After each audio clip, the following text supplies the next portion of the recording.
Begin transmission. Hello, everybody. It is I, Starrapter, and aka Chris, and that's a really weird intro. So we're gonna roll with it because that's what we do here on Outer Rim Transmission. This is episode number 58. I'm joined by Milton and joined by Ben. We got the full crew tonight. We're playing a little bit of catch up because, as y'all know, there was a lot of stuff that happened on May the 4th, and well, we thought it'd be a great idea. We had a great time of doing a New Hope commentary, but since we did that 2+ hour stream commentary, we have a lot to catch up on, from a brand new Star Wars trailer to break down to 2 different Star Wars documentaries to talk about, plus plenty of other news sprinkled in the mix. So we got a full show for you guys to enjoy tonight and this week if you're listening later after the fact. So we're going to just jump right in, and I'll throw it over to Ben. How's it going, man? Yeah. Tell me a little bit about your week. Did you have any Star Wars in your week at all? Yeah, I mean, it was a good week overall. I didn't have too many like crazy Star Wars things really. Just talking with people about it, here and there. Just getting excited about Kenobi. Really, that's like the big thing, honestly, when it comes to me. So it was more along those lines. And then of course, oh, actually, yeah, never mind. I do have a weekend a thing for Star Wars this week. So with the Clone Wars being more canon, I mean, you'll get into that when you talk about the new book. I actually watched the first season or whatever chapter, the first installment of the original Tartakovsky Clone Wars, and it's just so good. Like it literally, I've talked about it basically since my debut episode on this podcast, however long it was ago. That's one of my favorite pieces of Star Wars content, and just the fact that it's more like officially in canon, kind of like that's really awesome. And the fact they're acknowledging it, like that's great. And just really that really made my day when I saw that. I was like, oh man, that's awesome. So yeah, so I watched the first installment of that Clone Wars series, and that was my week in Star Wars. Yeah, so you're talking about the Star Wars Brotherhood book, which is a book I'm going to kind of give my first impressions because, spoiler alert, I finished the book like 2 hours ago. Yeah, and it came out this week. That's how good it was. If it gives you any intention, I didn't slowly read through this thing. I tore through this book very quickly.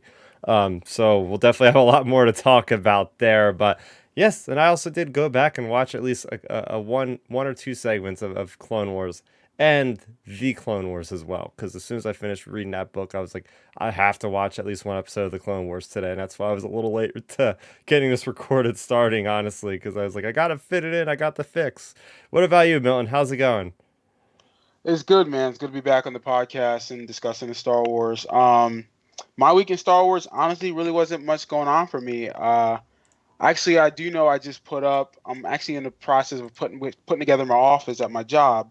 So this screen you guys see behind me, I actually have this framed in my office. I have to just find a good place to put it. But everyone seems to like it. So that's I guess that's my week in Star Wars, is getting my office together, making it very much me, aka Star Wars, and just pop culture.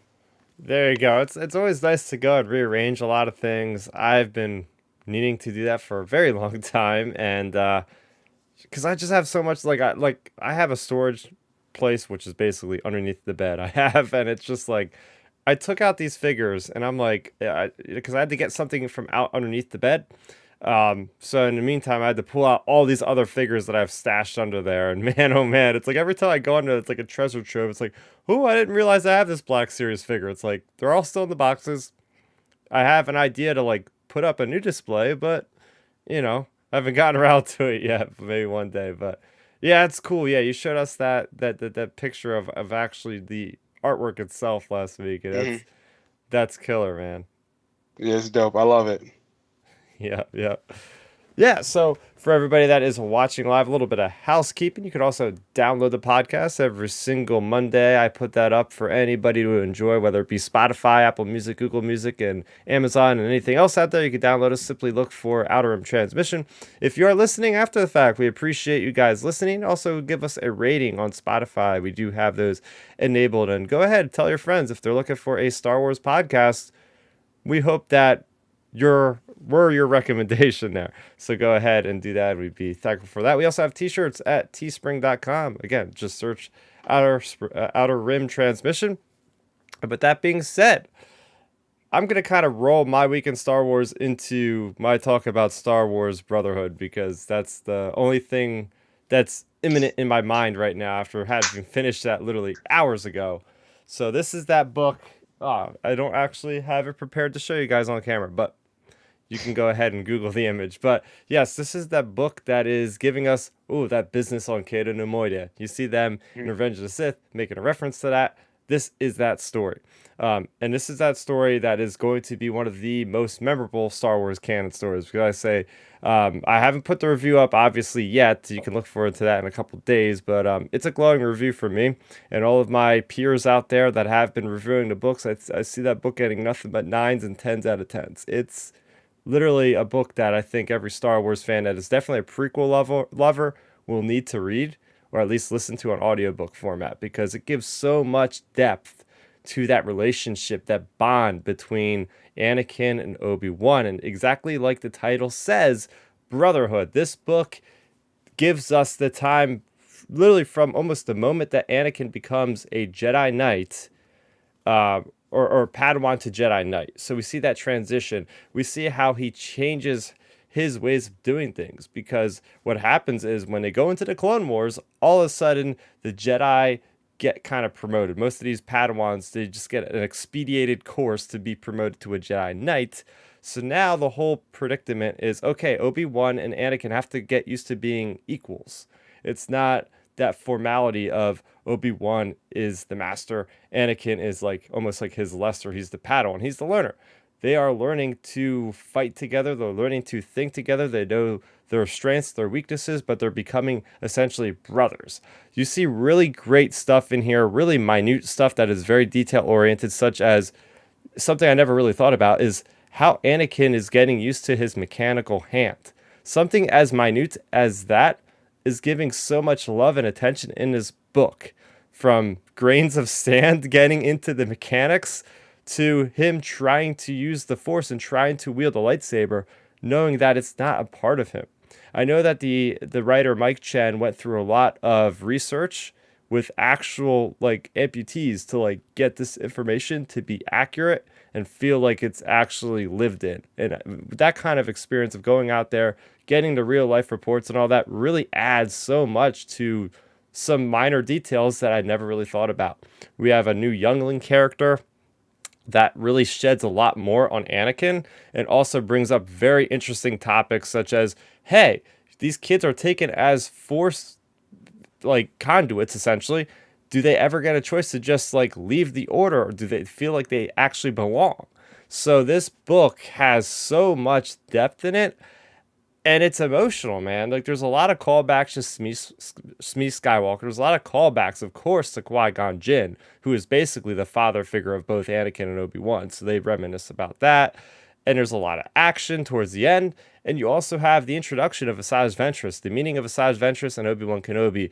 Plus, you get to see Obi-Wan Kenobi as the negotiator, right? I think it's General Grievous that calls him that in Revenge of the Sith. You get to literally see Obi-Wan Kenobi being that orator that he is legendary for. They go to Cad Bane. There's a bombing that happens, and it's this very precipitous kind of, conversation going on, because Cad Bane is actually a neutral entity. They are, there's the Trade Federation, which is, also kind of neutral at this point, but Newt Gunray leads the splinter group that is part of the Separatist Alliance.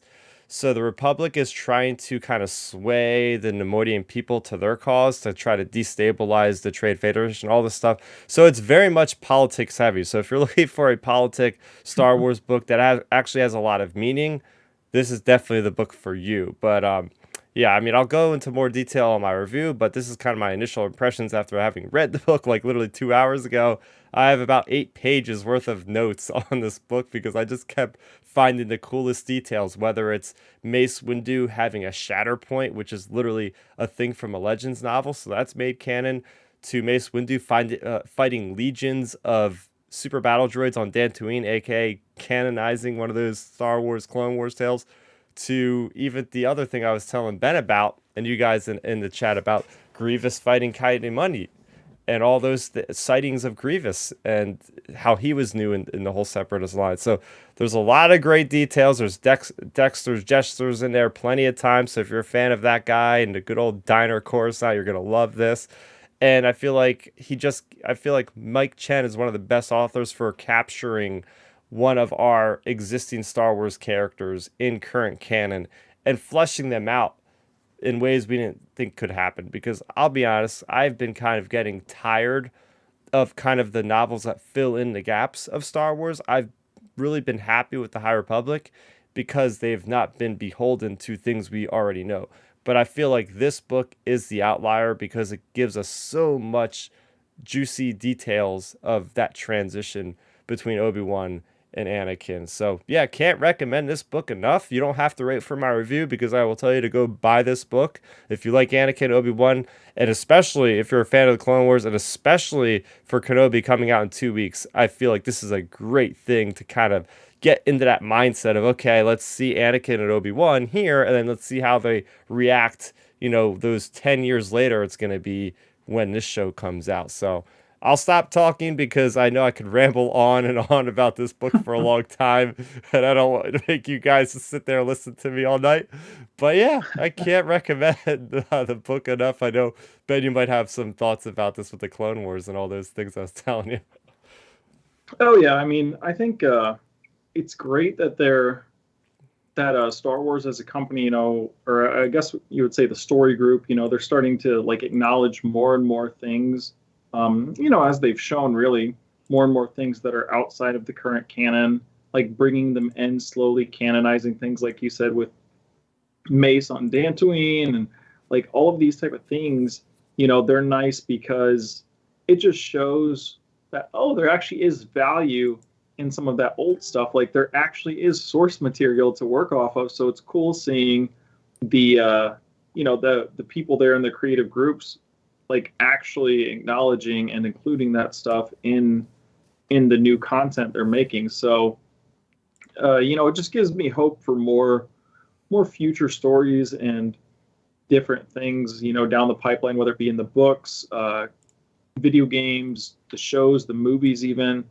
etc. Like I think there's plenty of opportunity for them to include non-canon or legends things in the current canon. Yeah, and I could tell you a lot of people that I know that are big Legends fans have told me that this book feels like a Legends book. So if y'all are out there and you're like, canon feels like so different. I mean, even look at the cover of this book, and again, I wish I had it in my hand. It even looks like kind of a Legends cover, if you ask me, because it's like more painted and stuff. But yeah, I mean, everything, even the people with like the Nemoidians and how they break down the culture of the Nemoidians and about how like the people of the Republic kind of like look down on the Nemoidians and about how like certain characters are like just so against the Republic. And it's just, man, it's a really good book. I can't say enough good things about it. That's all It's I've heard is definitely all probably, positive, really. yeah. I think it's probably top 5 canon books. And there's been like well over 30 books at this point in the last like 6-7 years. So It's good to know. yeah. And well, that wasn't the only thing we had released this week either, because that was released on Tuesday. We also had a comic book. We had the Halcyon Legacy 3, which also surprisingly had Obi-Wan Kenobi, or not actually had Obi-Wan, had Anakin and Asajj Ventress and Padme. And they're flying around. Everybody's going to love this, on the Galactic Star Cruiser. And, well, they're trying to get Asajj Ventress because she's trying to exfiltrate like a defecting Republic senator that wants to go to the CIS. And, well, Asajj Ventress actually kills the guy because she finds out that the information he has, she doesn't really need anyway. Basically kills him and moves on. And that's really the story. It's like the Halcyon Legacy comics are basically, there's a framing story set in the Last Jedi era, and then they keep doing like these callbacks to like these short stories throughout the time that the Galactic Star Cruiser has been in different areas, whether it be High Republic or prequels, or there's going to be one with Lando and Hondo coming up. So it's fun for that, but I don't think there's going to be much substantial content coming out of that. But that's going to do it for everything that came out this week, I believe. Next week we have a couple comics, but other than that, if you guys are ready, I'm gonna start us off on our Obi-Wan Kenobi official trailer breakdown. I have a couple images that I pulled. I'm not repeating some of the ones we already talked about, obviously, because one of the things about this trailer is I did notice there is a lot of repeat images that we've seen before, which is why I wasn't super hyped by this trailer. But again, we already talked about this many times. The TV marketing is going to be way different than the feature film marketing, because they got to get people in those seats opening night. They got to show some really provocative, crazy images. Well, they're not going to do that with the streaming stuff. So if you guys are ready, we're going to break down the first shot.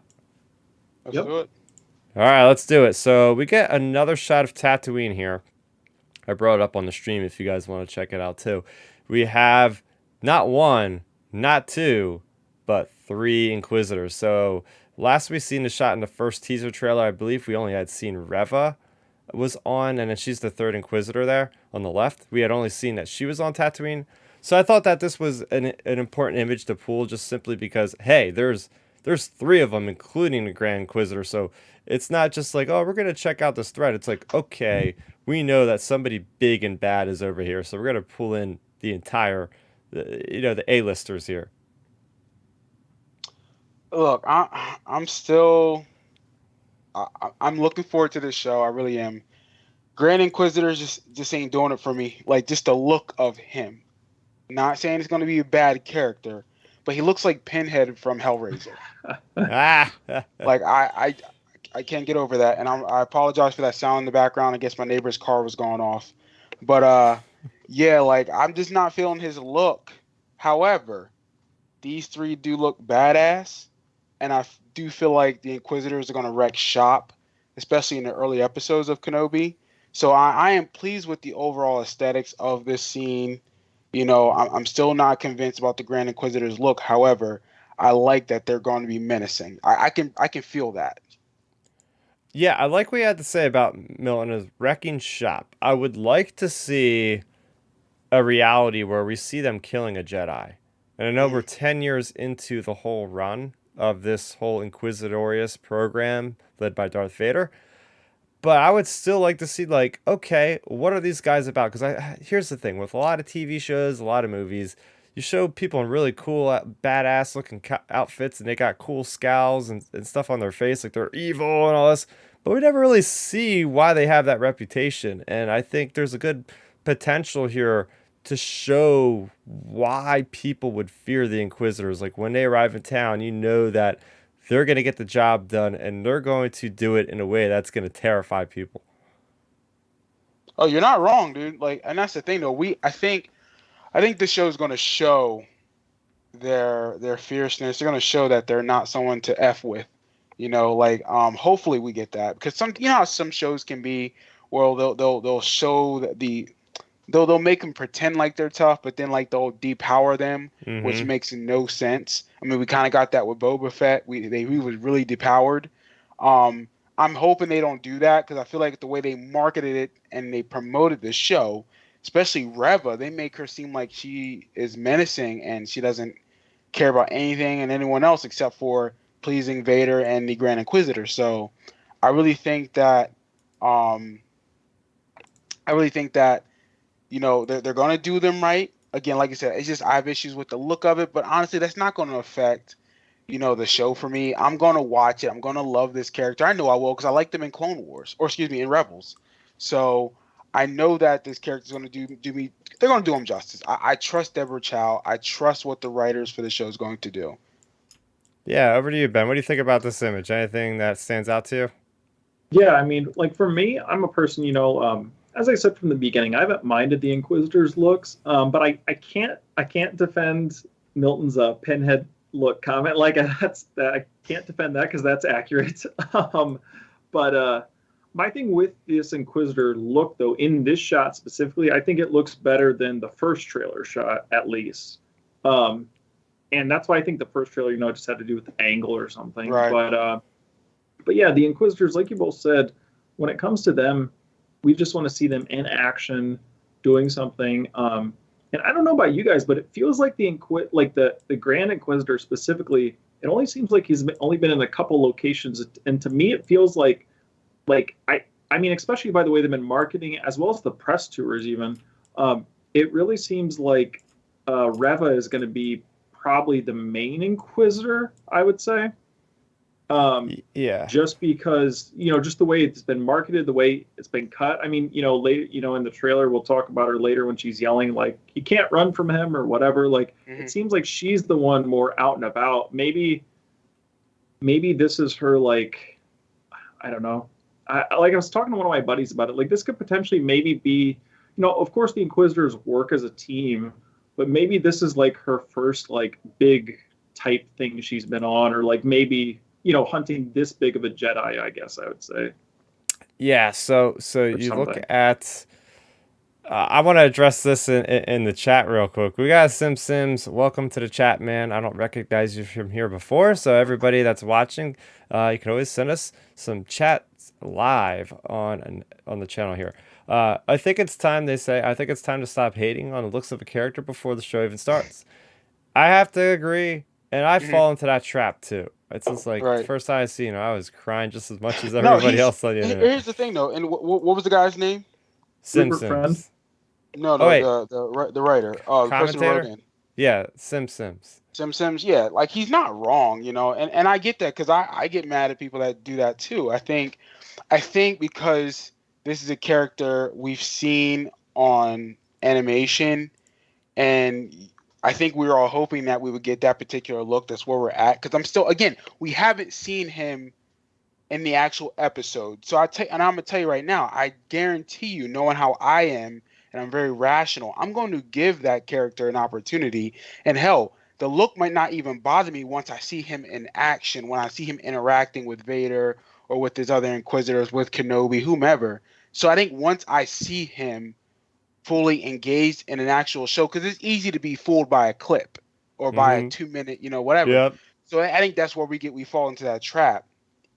So I'm hoping that once I see this character in those first 2 episodes, I'd be like, okay, the look makes sense. I can see how they're going to use him, blah, blah, blah, blah, blah. I'm cool with it. It's just, again, these are just my initial thoughts on what we're presenting. I can't help what we're getting right now.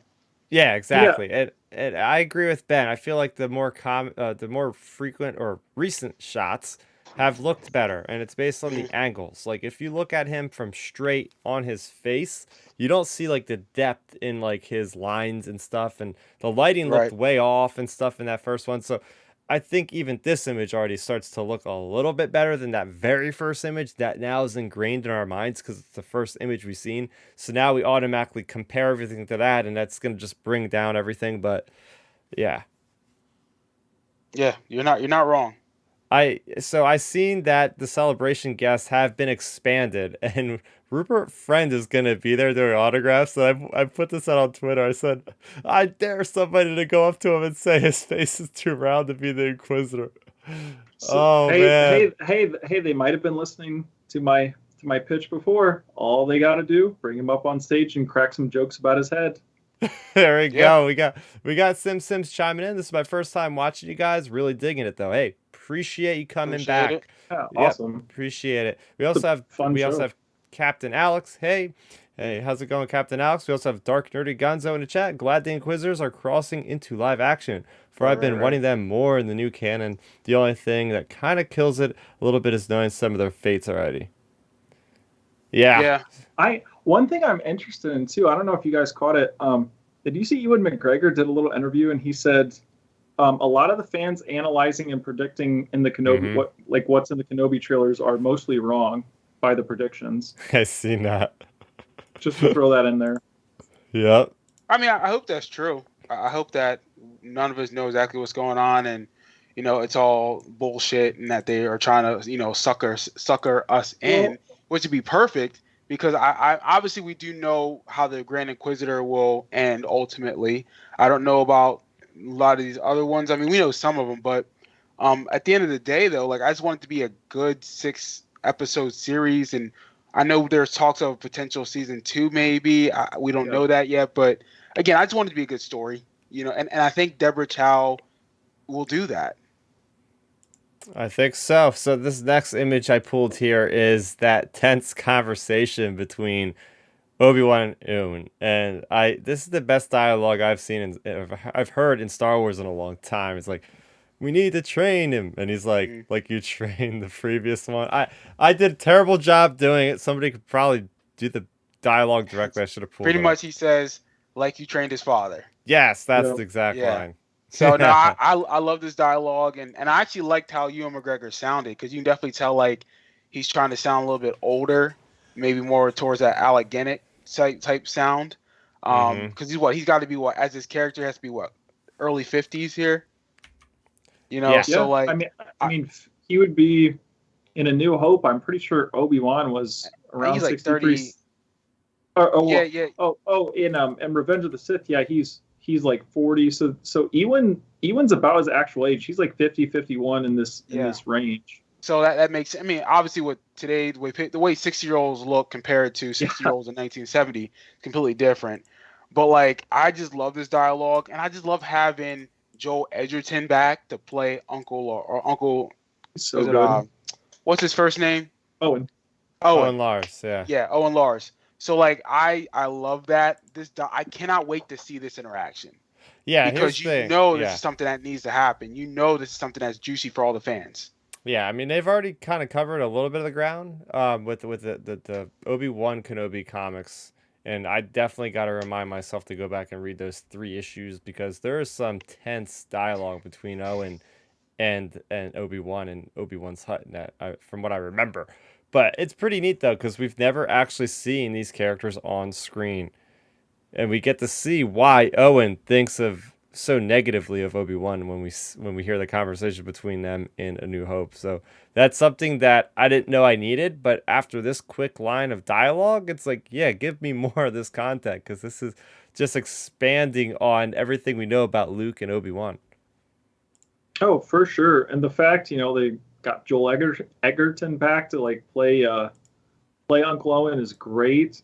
One thing I saw a fan bring up just on Twitter as like just a speculative like question, and I'm not sure if they've already done it in canon, Chris, so you might have to correct me, but could we potentially, so we know Luke's in this series just because of the trailers, it makes me wonder, will they call him Luke Lars in this show? I don't think so. I mean, because I don't know, because he's Luke Skywalker in The New Hope. I mean, what would? Oh yeah, that's true. Because my things are, what would make them think that Lars would be a better? Why would they redo that? I guess like goofy. Undercover because of Empire. Maybe. But I don't know. I saw that tweet. I saw that tweet the other day. I was like, oh, that's an interesting like idea. But just to throw that out there. Yeah, Sims is saying, do you guys think we will see Vader step foot on Tatooine? I don't think so. No, I don't think so. I think looking at the canon book, canon, I guess mostly non-canon, they talk about this actually. I believe in the Obi-Wan book, which was done by John Jackson Miller, there's a scene at the end of the book where Obi-Wan finds out about Vader. And I know this happens in Revenge of the Sith novelization too by Matt Stover, where he communicates with Qui-Gon Jinn. And then he's like, wait, Vader? And he's like, I thought he was dead. He's like, no, he's alive. And he explains it to him. And Qui-Gon's like, he won't step foot on Tatooine because there's too many painful memories for him. It reminds him of Anakin, blah, blah, blah, blah, blah. So he won't come. I think we might get that in this show where they might speak on why he won't ever step foot on Tatooine. Oh, you mean he already did though? Vader did? Yeah, in the comics. Oh, that's right. Didn't he kill the Tuskens or something to bleed his saber? It was pretty cool. Mm-hmm. Okay, I remember that. But I can't. But okay, but they can still retcon that. Yeah. To where they can go, all right, he bled his saber, but something sparked in his head where he like could never do it again. Yeah. Blah blah blah blah blah. I can see them doing that. Yeah. Oh, yeah. I agree with that. And just to answer Simpson's question with it, like I think when it comes to that, the thing is the only way Vader could ever be on Tatooine is like he would have like Obi-Wan would basically have to be off planet, so Vader would have no reason to go back to Tatooine. Like right. Like it's just too tricky because if Vader would have even an inkling or a sense in the Force that Obi-Wan's on Tatooine, the whole Empire would be occupying Tatooine. Like, so I don't think we'll see Vader there. I feel like there's a better chance of us seeing Vader in maybe other like main Star Wars locations, I guess you Yeah, would say. I mean, this could be simply remedied by just having a shot at night, but I know a lot of creators and different people involved with Star Wars are like, yeah, we wanted to put Vader in the Battle of Scarif, but like Vader just wouldn't fit in a No. tropical location. Like the aesthetic of Vader's like this dark black knight wouldn't be on a sunny beach. Like it just doesn't work. Like the only place we see Vader are usually in like inside starships where it's like very muted colors, or it's like in a dark Right. place like a dark hallway, or like in a castle or Mustafar or on Mustafar where it's all dark and stormy. It's supposed to be like a scary, like a monster. Yeah. Exactly. Pretty It much. just Well, and so I the feel only like time we've seen him lit ever, from my understanding, was on Hoth. But even that, though, the way they shot Hoth with him being in that cave, they definitely dropped the lighting to make it like more like cavey look. Yeah. So I mean, it is. I don't think they're going to overexpose Vader in this show to the point where he's in every scene and he's in scenes that he shouldn't be in. That's right. Now But moving no, on. I think that's a good question by Sim. So like, dude, like, Oh yeah, your questions thus far have been tight. That's a good great one. questions. Heck yeah. Now I'm excited about this as a fan of Return of the Jedi, as I've gone over many times. Probably my favorite Star Wars movie. And they introduced the Lambda class shuttle, and here we see Fortress Inquisitorius, I would assume. And I love the details of this hangar area, or whatever you want to call it, because you have the TIE fighter suspended from the ceiling, which is a new kind of look. I haven't really seen that in like an Imperial installation. I feel like there's some new things going on here. Then I'm looking, it looks like one of the Inquisitor ships is there, but then you see the Lambda class shuttle, which would probably signify that Vader is there, because Vader usually travels by one of those. So for me, I had to pull this one just because, hey, look at all these Imperials on this platform. It's not just Inquisitors. There's a lot of Stormtroopers, a lot of Imperial officers, as we'll see later on in one of these images I pulled. So again, this is just one of those where I was like, hey, this is a cool scene with a lot of things going on in the background. Yeah, I don't mind the scene. I mean, I think this can be like, any setup, but I mean, I do like all the Imperial ships. I think Ben and I talked about this at one point. Like, we want to see what the Empire is like during this time. Yeah. Like how are they really locking shit down and controlling the galaxy, and really just putting their grip, their iron fist on the galaxy. So it's nice to see what this will potentially be and how they're just, really evolving as a government.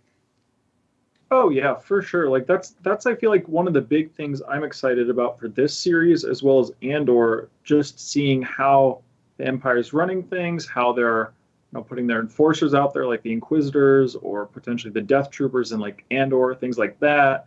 It's going to be cool just seeing the organization of things. Like I feel like as well with this shot, there's a potential maybe this is like an early episode 1 type shot of like, I could see him, I don't know, say we get some type of whatever generic, some type of Tatooine opening with Obi-Wan, and then like the first cut will be boom right into like the Inquisitor's base. I can see that. Right. You know what I'm saying? Or on the flip side, who knows? We could maybe get it on almost a different point of view. Maybe boom, it starts out kind of like say not the beginning of Return of the Jedi, but say we go straight into the Empire stuff, and they're like, hey, we heard about a Jedi, blah blah blah blah blah blah blah, and then that leads us, transitions us into Tatooine. Like maybe it's going to be something along those lines where we just jump right into the action potentially. Right. Yeah. So that's the thing, right? Is how are they even going to find out Kenobi's there? And I'm very interested if it's going to be like something from Jedi Fallen Order, where we see Cal helping somebody in need. Force was used, and next thing you know, a probe droid spots him using it, and that's what happens. And we have a shot again. I'm making a lot of allusions to future images here, which I'm going to save that conversation maybe for just a little bit later on here. Okay, we're getting into the next image here. As I pull that up very quickly, here we go. This is another one that's in Fortress Inquisitorius, and I like this one especially because you actually get to see like the coordination between Indira Varma's Imperial officer. She played one of the Sand Snakes in the Game of Thrones, so it's really cool seeing her. But we see the map, so it's neat because you also see this other Inquisitor, which apparently was actually in a Vader's Castle comic book. Which I was like, oh wow, I didn't catch that somehow, but somebody else got it online. It's pretty cool, so I'm gonna have to pull that issue out one of these days. But yeah, it's nice seeing that the Inquisitors aren't just kind of like doing this by themselves. Like they have the full might of the Empire, all it's like this intelligence room. I thought this was neat. Yeah, it's a dope scene. I like the way it's lit. I like the way it looks. I mean, you can definitely tell these people are very much strategicians. You know, like they seem like they're intelligent. They're not, just your regular Imperial officers or whatever. They seem like they're in control of what's going on in their situation, in their mission. So I feel like we're going to get a very different take on what type of soldiers or enemies these people are. Yeah, we saw them in Rebels, but you can get away with certain things in animation, and it can come off differently. I think with this live action version of the Inquisitors, I think we're going to see a different type of Star Wars character that we've never seen before. Right, because we're used to seeing. Oh, go ahead, Ben. Oh, I was going to say, yeah, I totally agree with you, Milton. Like, I think it's going to be, interesting take on them.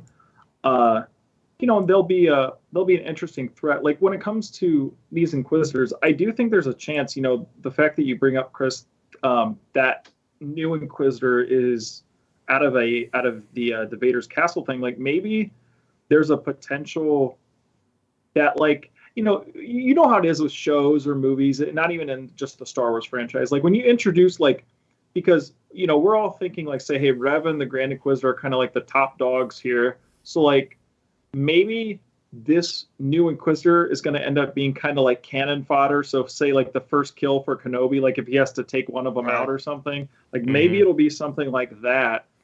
Because obviously he's not taking out the Grand Inquisitor. So maybe that'll be kind of like the first test or first little obstacle for Kenobi potentially. Yeah, so as Milton was saying about the difference between animation and live action, is you can get sometimes a little bit more nuance in the live action. So what I was thinking of is, believe it or not, this is the first time we're delving into that gap, other than Rogue One and Solo, live action between Revenge of the Sith and A New Hope, and you were saying in the last slide we were looking at here, it's like, hey, let's see what's going on with the Empire. And in regards to the Inquisitors, it's like I want to see that relationship. Like, how do the rank and file soldiers, like how do the stormtroopers like react when they see an Inquisitor? How do the Imperial officers, like this Indira character, how do they approach them? Do they honor them? Do they look down on them? Are they terrified of them? Because we know from Jedi Fallen Order that most of these Inquisitors used to be Jedi at some point, or at least Jedi initiates, or like Jedi younglings or something that were bred to be Inquisitors over time, or at least kind of tortured into being an Inquisitor. So I'm looking to see how that dynamic is, like, because we see so much of the dynamic. I was watching an episode of the Clone Wars today. It's like you see how the clones respect the Jedi, their commanders, their generals, and all this sort of thing. So I'm very curious to see how that's going to play out. Yeah, I mean, I see. I agree. I think that's something that's going to be very interesting to see too. I don't disagree at all. Yeah. So, going off of Ben's first speculative piece about, hey, how could this show start? I think this could be as good as any place to start as you open up with Inquisitorius shooting off some probe droids. Because this is essentially the same thing we got out of The Empire Strikes Back, right? You see those probes going all throughout the galaxy. And then, so I think it's cool how we actually see how probes are being shot out of something that's not a Star Destroyer. I mean, it's just like a nostalgic thing where it's like, hey, we get to see some probe droids again. I think that's kind of cool. Yeah, but you know what, though? I can see them starting slow. Like, slow build the episode so they can get us. I think they want us to be not invested in the Inquisitors. It's going to be about Obi-Wan. I think we're going to get maybe, what's the movie? Logan? Yeah. How slow that was starting. and then see how like as the movie progresses, like stuff happens.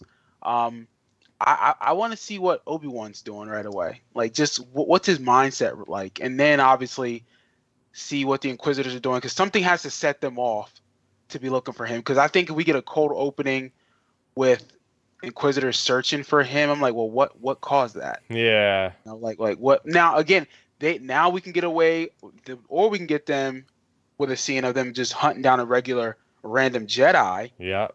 And then maybe the Jedi say, like, may speak Kenobi's name and say, like, well, see, something like that. I don't know. Ben, you might have inside knowledge about how the show starts. Oh no, I definitely don't when it comes to the opening. But no, like my thing is when it comes to it is like I wasn't more speculating along the lines of like Kenobi say maybe as you said there's like another Jedi, so maybe we get like an opening and it's kind of like a fake out, like we think, oh my gosh, they're going straight after Kenobi, and then it turns out to be like, maybe some side Jedi from whatever from a book, Shock T. Oh my gosh. Yeah, like some other Jedi, boom, like, and then because it would set the audience off right away, like, oh my gosh, are they going straight to Kenobi? And then it's like, oh wait, it's a different Jedi. Like maybe it's something along those lines, but I don't know. I feel like either way, I do feel like all of these shots will be probably in the first 2 episodes. But I am thinking kind of more along your lines, Milton. Like these openings, like I kind of speculated about, I think would be exciting. But realistically, I do think since they're releasing both episodes for the premiere, it makes me really wonder if the first episode is more of a story builder and the second episode is the action episode. Right. I can That's see that. And again, really, really am wondering. Which would be fine, I think, with all 3 of us, because I've said it, I know that. These shows need to be released in 2 episodes to premiere it, because you need to build the audience. If it's a limited series, you need to tell us within 2 episodes. Look at the difference between Boba 1 and 2. Exactly. Because we all felt that episode 2 was better than episode 1. Yeah. Way better. So, like, set us up with story with episode 1, make us feel those characters. Then episode 2, push the narrative. And then we're like, okay, we know where we're at the next 4 or 5 episodes. I'm gonna go back a little bit. We got a question from Simsims. What if Obi-Wan force projects himself like Luke did in Jedi? I don't think that'll happen, simply because I think Luke learned that information from one of the old Jedi texts that he probably found from like one of like the old Republic Jedi from years and years ago. I don't think Obi-Wan would have a reason to do that. I mean, I just don't think that Obi-Wan would possess that knowledge. I don't think. Well, my thing with the whole thing with Obi-Wan is that I don't think he possessed the knowledge and the power realistically too, because like Obi-Wan, I mean, I've read some of the new canon things here and there, and even in the old canon or the old Legends books, like Obi-Wan wasn't a powerful Jedi in the Force. He was more of a, say, Floyd Mayweather, for all my boxing people. Like he was more of a defensive lightsaber duelist. Like he's really good at defensive lightsaber. So, he's not powerful in the Force like, say, Anakin or even Luke would be, or Ahsoka, people like that, because his specialty is definitely being a defensive fighter. So, I don't think Obi-Wan would be powerful enough. And like, I don't think he would, he wouldn't do it because it would, the only time we've seen it on screen so far, it killed somebody. So I don't think, I don't think that'll happen. But just because my thing with Obi-Wan for this series is, for him, like whatever mission this ends up being, because we know he's off Tatooine at some point, like we see him in that shot with the blaster. So like it has to be something really important for him to be off Tatooine. So it just begs the question, what is that eventually? Yeah. Let me tell you right now, if they do that, I'm gonna be so mad. Like, look, there's no need for him to force project, because that brings up a lot of salty ass wounds for me when it comes to The Last Jedi. And listen, I'm not here to bash. I'm just saying, like, I just know a lot of fans, and I know fans did like that particular part of that movie, so I'm giving credit. But a lot of fans that I know, even whether it's in person, whether it's friends and family, or on social media, were like, that force projecting thing wasn't working out, but it worked for Luke at that time. for Kenobi, it just doesn't make sense because that would tear him apart. Hell, Ben said it in his movie. He said this will rip you apart. So it wouldn't make any sense for Obi-Wan to master that power, but then Luke wouldn't have that knowledge himself like 40 years later. So yeah, exactly. We have some speculation coming in from our buddy Dark Nerdy Gonzo. Wouldn't be surprised if another Jedi finds Obi-Wan, and it'll be who the Inquisitors are actually hunting, which unexpectedly leads them to Obi-Wan, adding another reason to run away from Tatooine to cover for Luke. Which I can see that, and I'm thinking, honestly, the Jedi, and I'll put it out there to you guys. Okay. What Jedi would you want that to be? Shak Ti. I think that was great. I want because Shak Ti to be the one. She died like, so many times in Legends. Just let's get the canonical version of it, so we can stop like going over how she died like 3 or 4 different times. Facts. And at least it's a Jedi that she would be familiar with. You know what I mean? Like we've seen they were in the same era and all that kind of thing. Well, that and it'd be good, even for not us hardcore fans. It'd be good face value for normal fans because at minimum, general audience people will be like, "Oh, I think I remember seeing that character in one of the other movies," you know. So, like that would actually be really cool. Like I definitely think it's going to be. I just feel like with the Inquisitors, there has to be some type of another Jedi involved because if Obi-Wan, even if they like sense a ping of Obi-Wan, they are not going to leave Tatooine.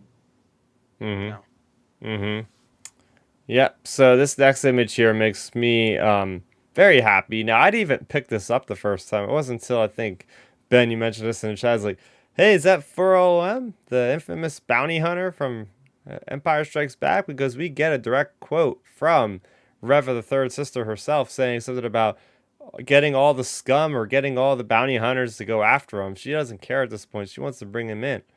And then they show 4OM, or at least I assume it is. It's so dark, but I mean, you could just tell by the silhouette here, the bulbous head. Now, he usually has a rifle, but I mean, hey, he could use blasters in each hand too. So I think that would be kind of cool to see him, because you do see a lot of blaster fire in the background. I got to commit this planet's name to my memory. I know it starts with something with a D, but... Daiyu. There you go, Daiyu. So there's going to be a lot of action, and we see another clip here in a second I'll show, but I think it's great that we get to see more of these bounty hunters that we all know and love, because we didn't see for LOM in the Clone Wars, in which we've seen Boss, we've seen Dengar, we've seen Boba Fett, we've seen Aurra Sing. So it's nice to get, give this droid a little bit of the limelight. At least I don't think he'll probably be around very long, but it's still nice to see him in a different part of the timeline. Yeah, I mean, this scene doesn't really like do it for me. I'm not really into the robots. I know you are, Chris, into the droids. But this one, it doesn't really do it for me. But obviously, look, if this bounty hunter or droid, whomever, if he becomes a badass and he does his job, I'ma like him. Oh, for sure. Like, it's cool seeing 4LOM, and it just makes you wonder what other potential side bounty hunters could possibly pop up, just in general, because I feel like with her literally and them highlighting, her saying, all the bounty hunters and blah, blah, blah. I feel like there could be like shots of, I mean, we even see like the most wanted thing. We'll get to that. But like, there might be like a shot of, I don't know, what's it called, Chris, where the bounty hunters work, like the Bounty Hunters Guild or something. Like maybe we get a bunch of just random bounty hunters like heading out on a mission too. So we're gonna have them in the background, just different like odds and ends things, because there's obviously gonna be some bounty hunters in this show. It just matters, or it just comes down to who. Yeah, and the funny thing is that we were speculating for weeks on this show about, are we gonna see Dengar? We're gonna see Bosk and Book of Boba Fett, and nobody showed up. And then we get like one trailer for Obi-Wan, and we're seeing one of the classic bounty hunters, which we didn't get to see in the bounty hunter show. So I find that kind of ironic that like Lucasfilm was like, hey, we heard the outcry, here's the bounty hunter you want. Yeah. I would like to see IG-88. Okay, you give us 4OM. What's the next best droid? Give us IG-88. Yeah, Cad Bane. I mean, there's an image out there of promotional image of Daiyu and Yeah. Obi-Wan's walking through, and people are like, "Oh, there's a top hat there," and it's so vague you can't really see very well. But I can't imagine that Cad Bane would be in here. But I mean, Like they created that costume. That costume, if we'll talk about the documentary, it looked amazing. It's like, why not reuse it if you can? Makes sense. He's in that universe at the time. That's the only argument I have for that. Like you said, a hat in the background, like that's tough to say. Oh yeah, that's Cad. But just like say Luke and Mando, all of this stuff, it comes down to like, okay, you spend so much time and effort making the Cad Bane costume, making the CGI Luke, all these things. Like you're telling me you're only going to use it one time. Like that's the hard part I have to believe. Like, so maybe, who knows, maybe we do see Cad Bane. I don't know. So yeah, I don't know. It's definitely interesting speculation, and it's just exciting knowing we're only 2 weeks away. Yeah, this is the fun stuff when we see images like this, characters popping up. Ooh, what's going on here? This is what we live for as hardcore Star Wars fans here. All right, let me pull up another one here. Okay, sorry, I just completely lost it. Okay, here we go. This is the image you're referencing here, Ben, of Obi-Wan Kenobi on a wanted list.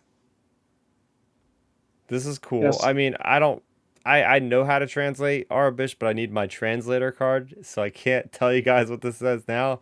Although people online have translated it, and it's nothing substantial other than, hey, wanted Obi-Wan and some other things, but hey, it's fun.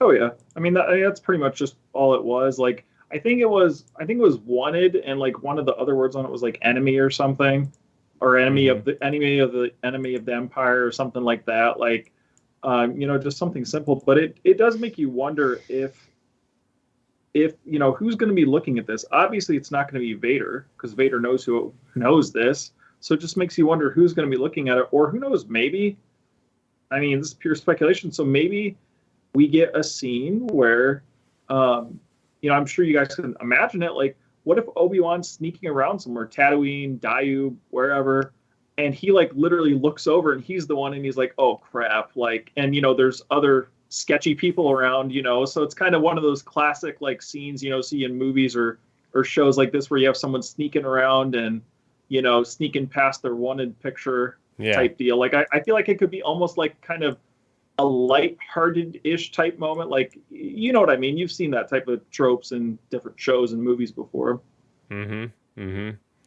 Yeah, because then you have this image here, which is him just completely fighting. For some reason, it's not working. Oh, okay, I see what happened there. I see what happened. Okay. Let me show this again. Okay, there we go. Yes, so you see him fighting with a Zabrak just randomly out there on the street, Okay. Listen, people forget that. Look, Obi-Wan can use his hands. Like, people forget that. Like, Obi-Wan can throw hands if he needs to. So, like, I'm glad that we're going to see some more hand-to-hand combat with Obi-Wan. I mean, it's easy for him to use a lightsaber and just wreck somebody that way, but I want to see how he's changed up his style of like being, like a warrior, because he can't expose himself as a Jedi, obviously. So he has to use his hands and use a blaster and be more of a use his mind to get away with stuff. So I like this. Yeah. Oh, I completely agree with you, Milton. I mean, if people like see these scenes with, I'm really interested to see if people forget about Attack of the Clones or even Revenge of the Sith, when Obi-Wan's having a hand fight Jango, and then even when him and Anakin are getting into some of their like some of their fighting without, when they lose their lightsabers. So it makes you just wonder. I wonder if people are going to forget about those sequences and be like, oh, why is Obi-Wan fighting with his hands? Because it's just it's cool that they're going to actually show it, because I always thought that was one of the coolest parts, like in, say, Attack of the Clones, was, oh, wow, a Jedi can fight hand-to-hand combat, actually. Like, that's pretty cool. Well, So I remember Anakin does this in Clone Wars because he fights that senator who was hitting on yeah, who Padme. was hitting on Padme. It's like out of scene. Yeah. It's like a scene out of Drive. Remember that movie Drive with Yep. what's his name? Oh. The good looking guy, pretty boy that played Yeah. in Remember the Titans. But he like just beats the hell out of all those people in that movie, and Anakin was like, okay, I don't need a saber. Chucks it and just wrecks old boy. Like, I mean, we've seen that. We've seen Jedis throw haymakers when you need to, and I'm pretty sure Obi-Wan went hand-to-hand combat and sometimes in Clone Wars, so it's doable. Yeah, what I like to think about, and again, it's dangerous to speculate. We all done it. We've all been disappointed when it doesn't come true. But I like to think there's an entire episode set on Daiyu, which is basically Obi-Wan staying undercover, like we've seen from the many screenshots. He gets found, and then he's got to try to not to use his lightsaber, and he's got to fight these guys hand in hand. It's like the whole episode is like him trying to get off the planet, and like every bounty hunter, every low life scum is trying to get their credits, trying to take him down. You see like him going in the alleyways like this, and then even at the certain point where we see him firing in the other trailer, the teaser trailer with him with a blaster. I think it's gonna be so cool because like as I just got done reading Star Wars Brotherhood, minor little thing. It's not really a huge spoiler, but at one point he's doing something and he's trying everything in his power not to use the lightsaber. Trying everything in his power not to use a lightsaber. He's trying to be a Jedi peacekeeper, not, a fighter. But when it comes down to his life being threatened, he will use that lightsaber without a doubt. Right. So I want to see him like fighting with like having to use the restraint, but eventually when that lightsaber comes out, it's gonna be like the money shot, man. It's gonna be the thing we're all waiting for. I feel like we're not gonna see him use that lightsaber until like maybe not even like halfway through the series. Oh, I completely agree. I feel like that's not even me knowing different things. Like I don't think just realistically, like I don't think we'll see him use it until maybe at the latest, or I guess it would be earliest, maybe end of second episode into the third episode, just because like they have to build up some type of a suspense, because this isn't gonna be like, say in the prequel era where you can just whip your lightsaber out right in public or something, Right. because it's obviously an important thing to be undercover about. So I don't think we'll see it for a while.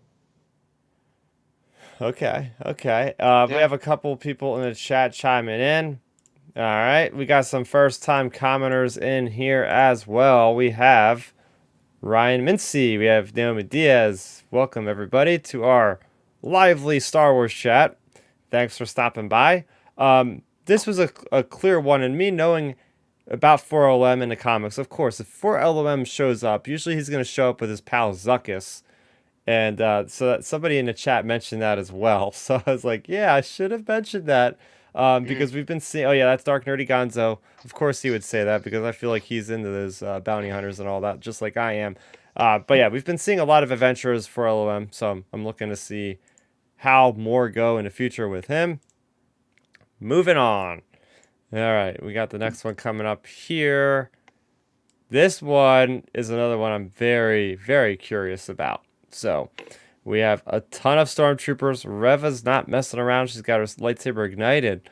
But if you look closely, you see those flanking troopers that look kind of like they're death troopers, but not really. Those are our new revamped designs of the Purge troopers, which Purge troopers have had a cool history in Star Wars. They were first introduced in one of the best Star Wars runs of comics, period, that I've ever read, at least, and that's the Darth Vader comics by Charles Soule, in which we go right after the events of Revenge of the Sith a couple of years in, and that's when the Purge Troopers are introduced, when Vader is put in charge by Palpatine to lead the Fortress Inquisitors. It's not always just the Inquisitors. They have other troopers to back them up, and at the time of the comics, which are like a year or so in, to the Empire, they are actually the last batch of clones that are encapsulated in the Purge Trooper armor.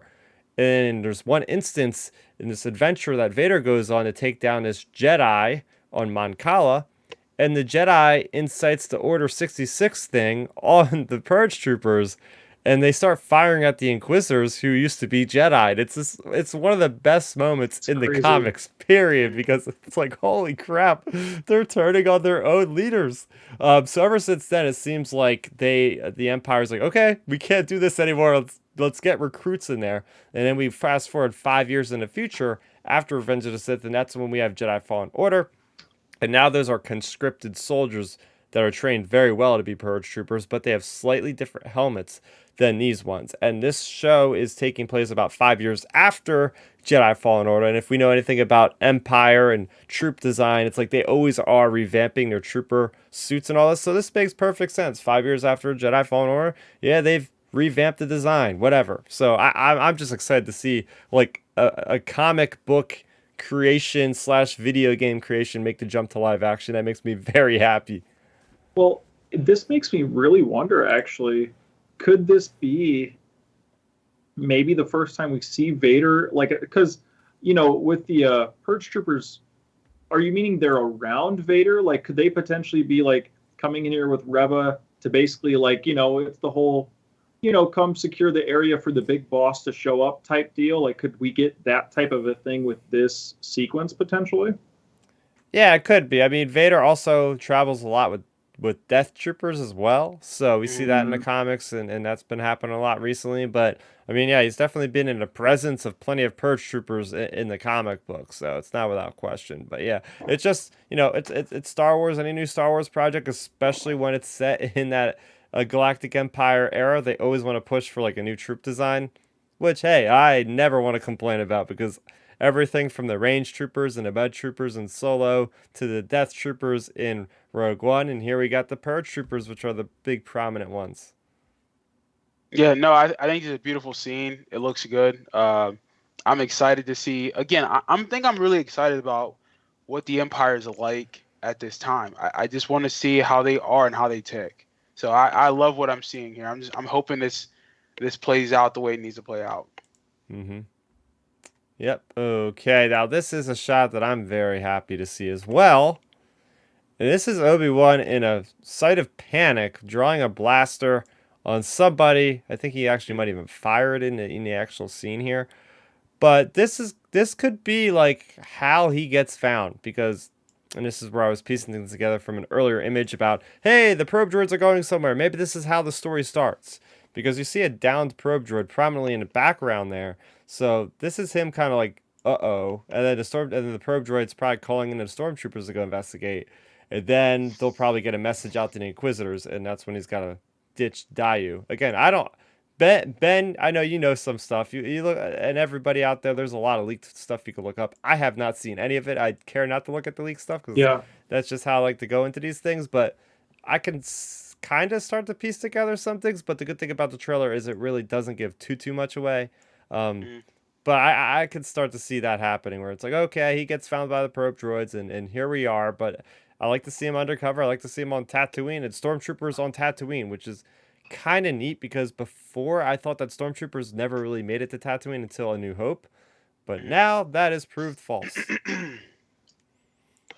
I mean, yeah, look, I think this is a very telling scene. I think obviously this is where I think the Empire becomes on notice about Kenobi.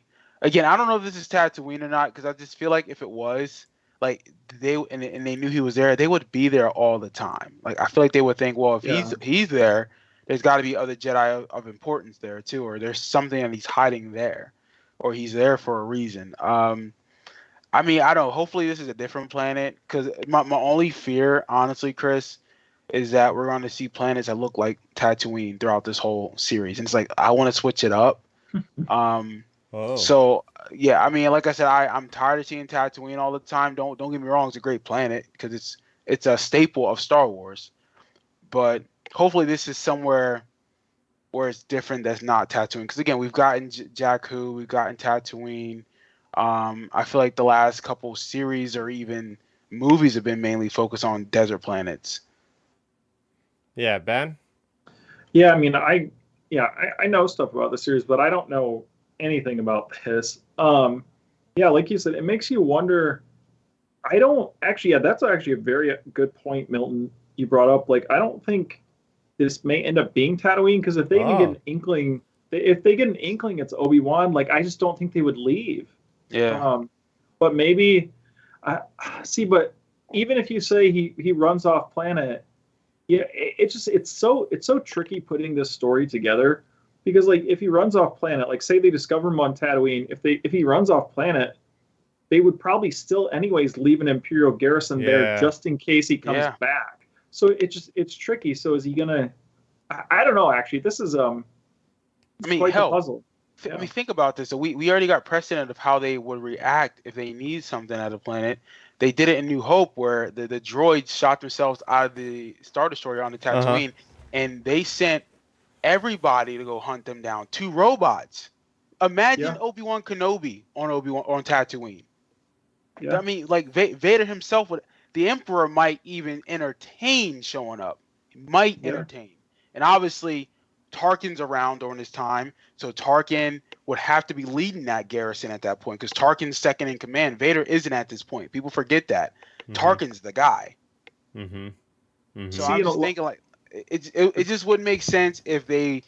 This has to be somewhere different. And like I said, we see the Stormtrooper in the background. We see the probe droid there too. So they had to have tracked him somewhere else.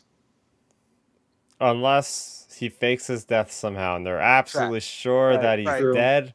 That's how I think there's the only way out for Obi-Wan is faking his death by Vader somehow. I do not know. I mean, and I think we've said that because people are going to say, even people that hear about the show they were like, well, how the hell did why is this happening? Vader doesn't know that he's alive. I thought Vader said he was dead in New Hope. Yep. I know that something's going to happen where we think he's dead. And that's why Vader's going to continue to have to say, oh, wait, he's alive later in the movie. Yeah, Sims is also chiming in what we hear from Qui-Gon. So, man, I will also be there with him. If Qui-Gon doesn't show up, I'm going to be a little bit disappointed. Right. And I go back to this source book that was released like a year or two ago. Where I think it was called the Skywalker Saga Family. It's like a biographical type of like Star Wars book. But anyway, at one point it did say specifically like, oh, Obi-Wan like trained with Qui-Gon 10 years after Revenge of the Sith. Like it straight up says like 10 years. I'm like, that can't be a coincidence. This is 10 years. What's going on here? So ever since I read that, it's like, that's gotta be it. I think so. I mean, who's that question from again? That is from Sims. Yeah, I mean, again, him with the questions tonight. I mean, bro, if you want to just keep asking them, that's fine. Yeah, great question. I mean, like I said, share the podcast and the stream with your other Star Wars buddies, because I know you're not the only one out there. But to answer that question, I mean, it would make sense. Look, if they want to hold a Liam Neeson away from us as a surprise, that's fine with me, because I would love to hear his voice, or at least see a 2-minute scene of him talking and communing with Obi-Wan about how to tap into the afterlife of the Force, and all that type of stuff. Even talking about Anakin, aka Vader. Like, I would love to see that. So I think we put a percentage on it. I think we see him 55%, 60%. That's how I'm thinking we're going to see it.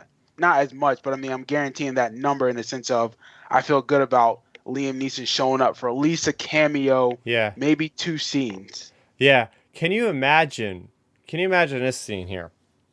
Vader in his meditation chamber, and Qui-Gon calling to Vader in his meditation chamber. You already know. You hear it in his head. He's got the helmet off. You can see like Hayden's face like in the meditation chamber, and like you hear Qui-Gon's voice when you're looking at his face, and it's like, bro, that would be nuts. Like you already know. I'm gonna tell you right now. If that happens, if all the stuff we're saying right now happens, which probably won't. Let's be real here. But if the Qui-Gon stuff is in the show and it hits, hands down, this would be the most boss Star Wars show. It might even hold up to movies. I mean, just because like the way if they use him right, and they have this material in Legends, if they use that material right and make it so that, hey, Qui-Gon is still around some way, shape, or form. Obi-Wan's learning from him. Anakin is still being haunted, not just by his past and his mistakes with Obi-Wan, but he's being haunted by his first mentor, bro, that'd be fire. Well, Milton, here's the thing with that. Like, man, you guys are coming up with like an excellent idea. Like, gosh, I hope it happens now, because the thing is, just imagine like playing off your idea, Chris. Like, what if he is in his meditation chamber, helmet off, all that stuff. He's sitting there with his eyes closed, like meditating, and he's thinking about like whatever the Tusken Raider slaughter. And what if you get the Liam Neeson, the Qui-Gon going, Anakin, like he did in Attack of the Clones, like, bro, man. And then his eyes open up or something. Facts. Like, and what's crazy about that, Ben, we saw this in Clone Wars, because I'm pretty sure Liam Neeson voiced Qui-Gon in Clone Wars, like, 2 scenes. He did. I think it was on Mortis. Was it the Mortis? I think it was the Yoda one. Or the Yoda arc, I think. No, it was Yoda arc, but I'm pretty sure he came back during Mortis, because they got separated, and Obi-Wan was trapped in a cave or something at one point on Mortis. Yeah, I'm pretty sure Liam Neeson came back and voiced, dude, like, trust me, they've done this before. They can do it again. Like, I'm getting goosebumps right now, but thinking about it, like, that's how hype I am if we get him back in the show. And like realistically, like for me, I think it's just not even way overthinking it and like thinking about all these different ideas and stuff we have. Like, I just feel like an Obi-Wan show, you have to have Qui-Gon in it. Like, it's just natural, I feel like, for the character. It has to. And especially for your villain of the show, Vader, like, it's natural for him. Like, I feel like Qui-Gon has to be. I would say, along with you, Milton, I would say it's probably 60%, I would say. Yeah. And like I said, I won't be disappointed if he's not. Like, if Deborah Chow said, hey, we were looking to entertain Liam Neeson coming back, we just couldn't make it work, whether it's scheduling or even story-wise, I'd be okay with it. Just because I know I would trust that she's trying to do the right thing by the narrative. My like big thing to that, or like counter to even our percentages being only at 60%, is, all right, like Liam Neeson a few weeks ago got asked like straight up about this, like, hey, you going to be in this show? And he said, oh, sorry, I'm a film snob. I only like movies. He gave a really weird answer. It's like, dude, like, you're really showing your cards here. Like, it feels like he's going to be in it just because he gave like a mega weird answer saying he's only a film snob and he'd never appear on a television screen or something. Right. And it's like, okay. Well, put it this way, anything could be better than the Frank Oz interview for The Last Jedi, when he literally said, somebody asked him, and he's like, and he said, oh, they told me not to talk about that. Yeah. It's like, dude, you just told them you're in the movie, man. Just say you're not in the movie. Yeah. Just pull an Andrew Garfield. Just pull an Andrew Garfield. Anymore, ever since Andrew Garfield, I do not take any, like, notion from these actors that they're in it or they're not in it. I just watch it. If they're in it, cool. But this next shot here, Reva on Fortress Inquisitoris. My speculation here is, I think there's going to be some kind of full-scale assault by the rebels on Fortress Inquisitoris. I think there's a reason why we never see this location in Rebels. I think they're going to kind of like build this into Rebels where like this place gets destroyed somehow. Yeah, I mean, I can see it. I mean, again, this scene, she's doing something obviously, so I really couldn't tell you what I'm expecting from the scene. It's just a lot of laser fire. I couldn't get enough of the scene captured because it's like a blink and you miss it like little clip, but it's like a bunch of laser fire coming in. Mm-hmm. Well, and I think this is what I'm going to take away from this, I guess, from what you guys said in the chat. I want to say yesterday or day before, just the way they're going to use their lightsabers.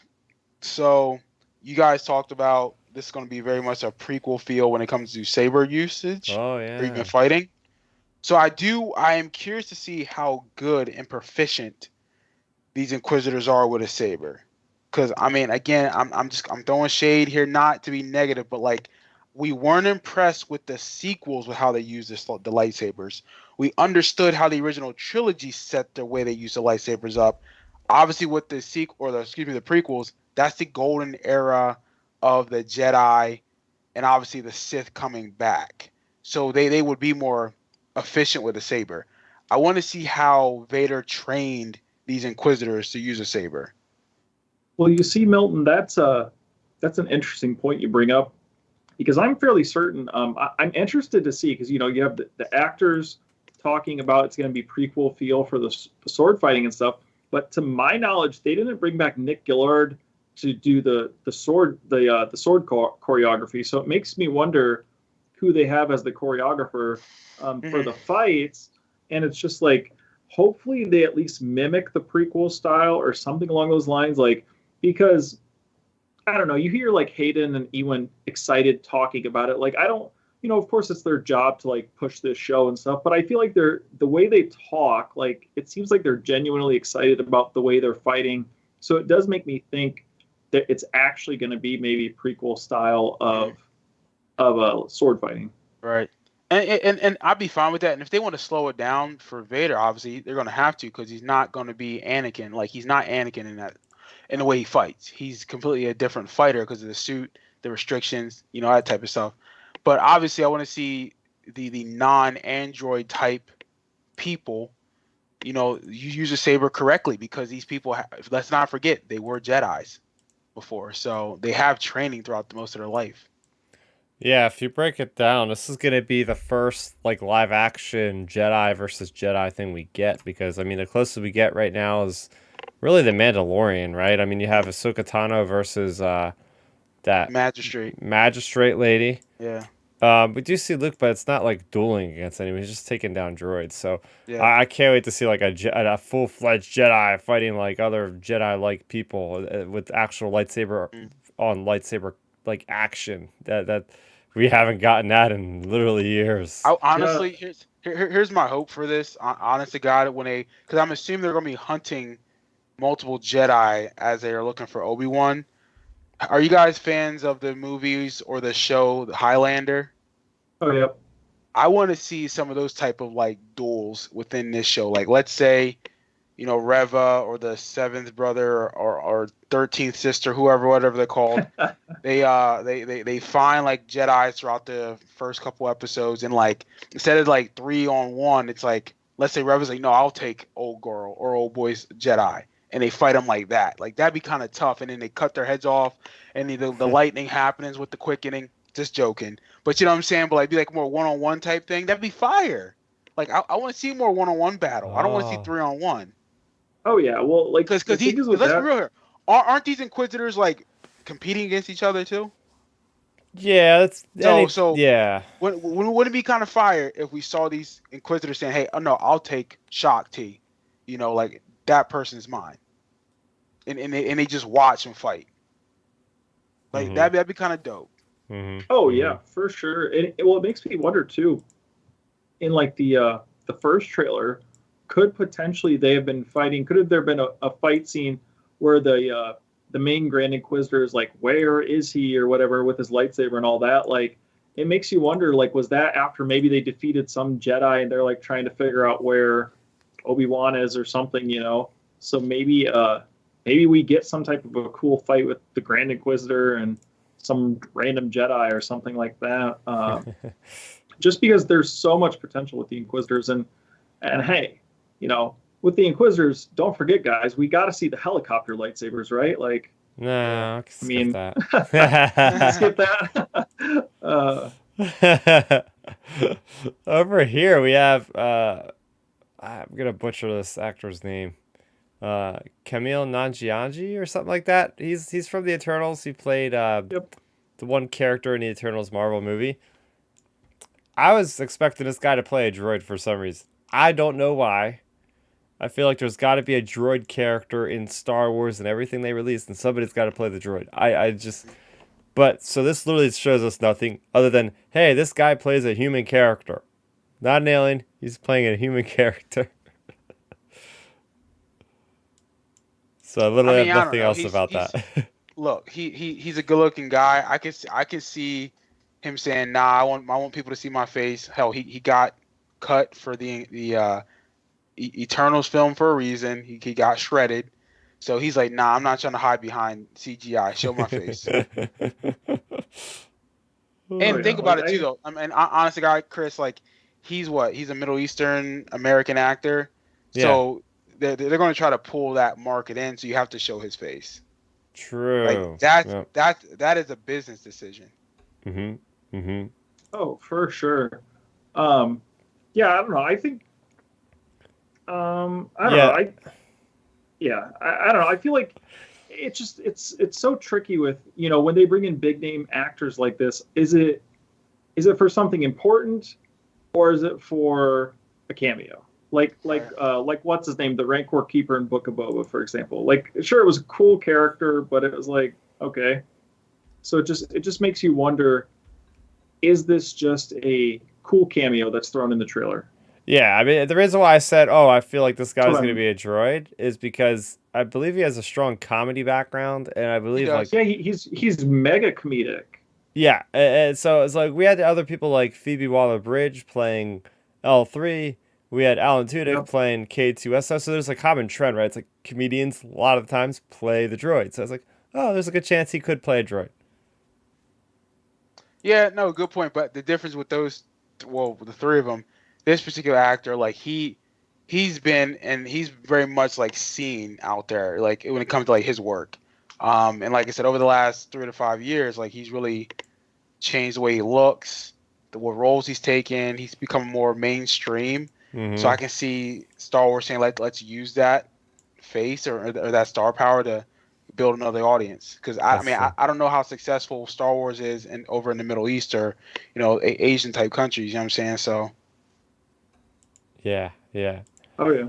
So this image here, I pulled this because you see Reza. That's the line that you were talking about in the beginning, Ben, about her yelling something with the Oh, where saber. she says, yeah, she says like, you can't run from him, or he'll always find you. You can't run from him. It's like something along those lines. But she's basically, obviously talking to Kenobi.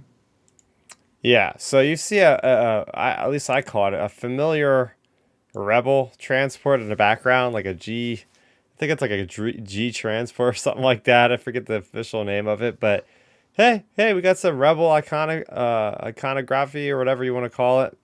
But we also had the concept art that showed like a rebel base and stuff. So I think maybe the rebels are stationed there on this planet as well. They're gonna help Kenobi out. Who knows? mm. Yeah, I mean, I think this is a swerve to make us think that she's talking about Vader. I mean, I think this might be she's referring to the Inquisitor. I Ah, mean, I again, Ooh, that's a good it's idea. too easy. Yeah, it's too easy for us to say, oh no, she's referring to Vader. But really, who does she first answer to? Grand Inquisitor, and then he answers to Vader. True. Now they ultimately all answer to Vader. Let's be real here, because if Vader and the Grand Inquisitor are standing next to each other, you're not even acknowledging the Grand Inquisitor. Let's be real here. But I think she's probably referring to her master when it comes to that. But or maybe it could be just us swerving us again, thinking it's Kenobi and she's talking to another Jedi, saying that, hey, you can't escape, him, the Grand Inquisitor. We're going to find you. We're going to kill you and all your kind. Because he talks about it in the trailer. He says a Jedi can't help themselves. They're like an itch. They need scratched or something like that. So I mean, maybe that's referring to a regular Jedi they're looking for. mm-hmm, mm-hmm. Yeah. Yes. I mean, Or- I agree. Like, I think it's probably, yeah. Now that you say that, Milton, that is actually a really good point, because I don't. Would they really just show us their cards and be like, oh yeah, it's Vader? Like, that's actually a very Yeah. good point. Because here's my thing though, like, do they and does the Inquisitors know the impact or the relationship that Vader and Obi-Wan really have? Do they actually know Anakin is Oh Vader? no, I don't So think so they my know. thing is though, why would they be so gung ho? Besides just impressing Vader, why would it be so gung ho to personalize it with Obi-Wan? You know what I'm saying? Like I can see Tarkin personalize it because he knows Anakin is Vader. He knows that relationship. He makes it very clear That's a good in A New point. Hope. He's like, Yeah, because Obi-Wan's just a wanted Jedi to them. yeah, right. Yeah, But that's but true. but I'm pretty sure in New Hope that Tarkin says like, your old master. Maybe he references that way. I can't remember, but he says something about Kenobi has to be dead. Surely he's like your old friend or something. I thought he references that way, so he made it personal. I'm thinking, so he knows. Yep. We Yeah. have Tim Sheets in the chat. I gotta shout this one out because he is saying Inquisitors as operatives in Star Wars Legion, please. Yes, man, I've been screaming that from the rooftops for the last 2-3 years. Just a tabletop game we play. But hey, maybe they'll announce them at the panel at Celebration in 2 weeks. Who knows? Hey, there we go. But next, we're getting to the end here of the trailer breakdown. We're almost 2 hours into the show here, so this is what I'm talking about. A minute, 30-second trailer. We're breaking it down and for an hour and a half at this point almost. That's how it goes to Star Wars fans. So I find this curious. I was let down as all heck because I was like, they're totally showing Vader. Like, the end shot of this trailer is going to be Obi-Wan, Vader, linking lightsabers on some really cool location, and it's going to be all over the posters. It's going to be all over the TV, internet, everywhere. Everybody's going to be talking about it. So I was very surprised when they just showed a hand like this shot. Chris, you cut out? You cut out, Chris. Can you hear me? I think Chris cut out, but no, I mean, Yeah. if you guys can see this image, like I like this image. Now I think this is his right hand, Testing. which I'm kind of surprised, like they attached his right hand like that, because I would assume that his right hand is the natural one that he already had over the past 15 years, right? Well, no. Remember, Milton. He has all his limbs chopped because No. I know that, but go ahead. Remember, Dooku held him up and chopped his right hand, and then Obi-Wan took out the left hand. Yes, but I'm saying, like, in Revenge of the Sith, he was used to having this right hand. Okay.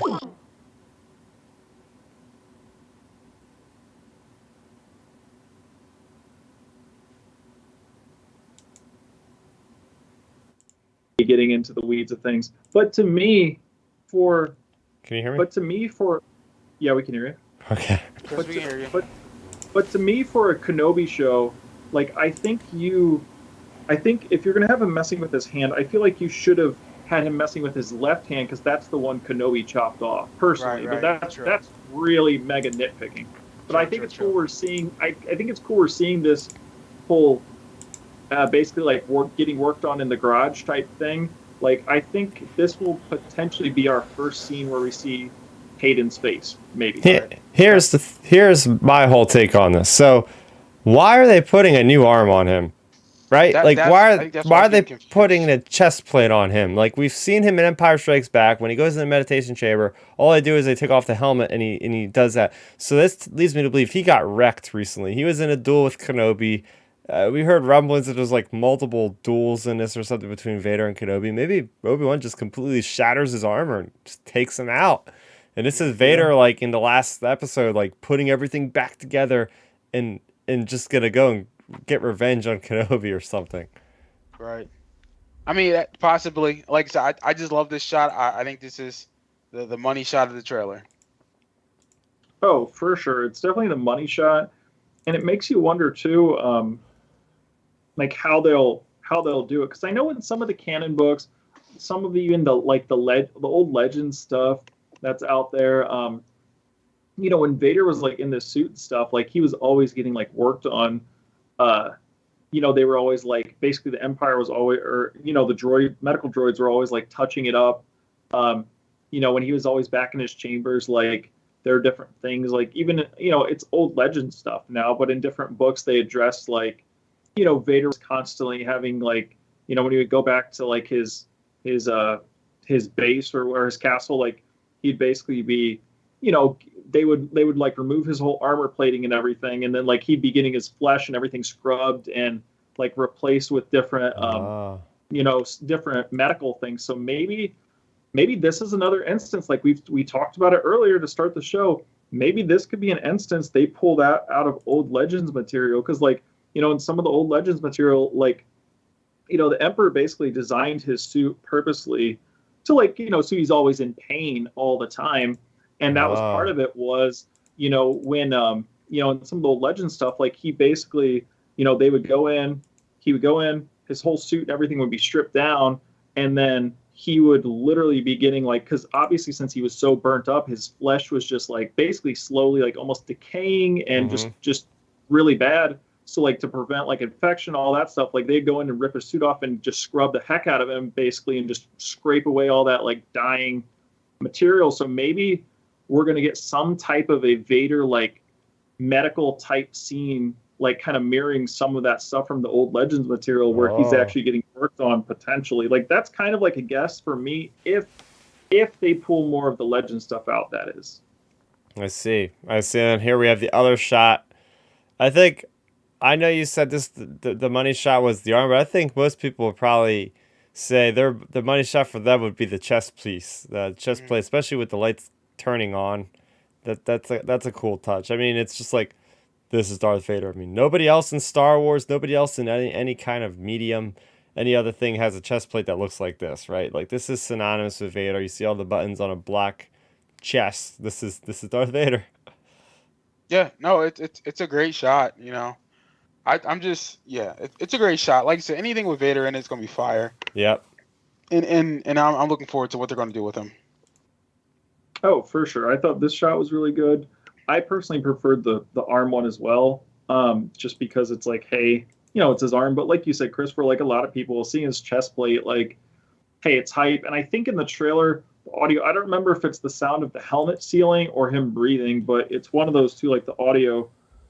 So like, you know, there's that as well overlaid. So it just, you know, it's a good touch. Ooh, Sims has another great comment in here. I want to see Sidious really put Vader in his place to enrage Vader against old Obi-Wan. It's like, damn, that would be sick to see. Palpatine, played by Ian McDermott. Ian McDermott has been saying some things about, I've been in some things that might be coming out or something like that. Mm-hmm.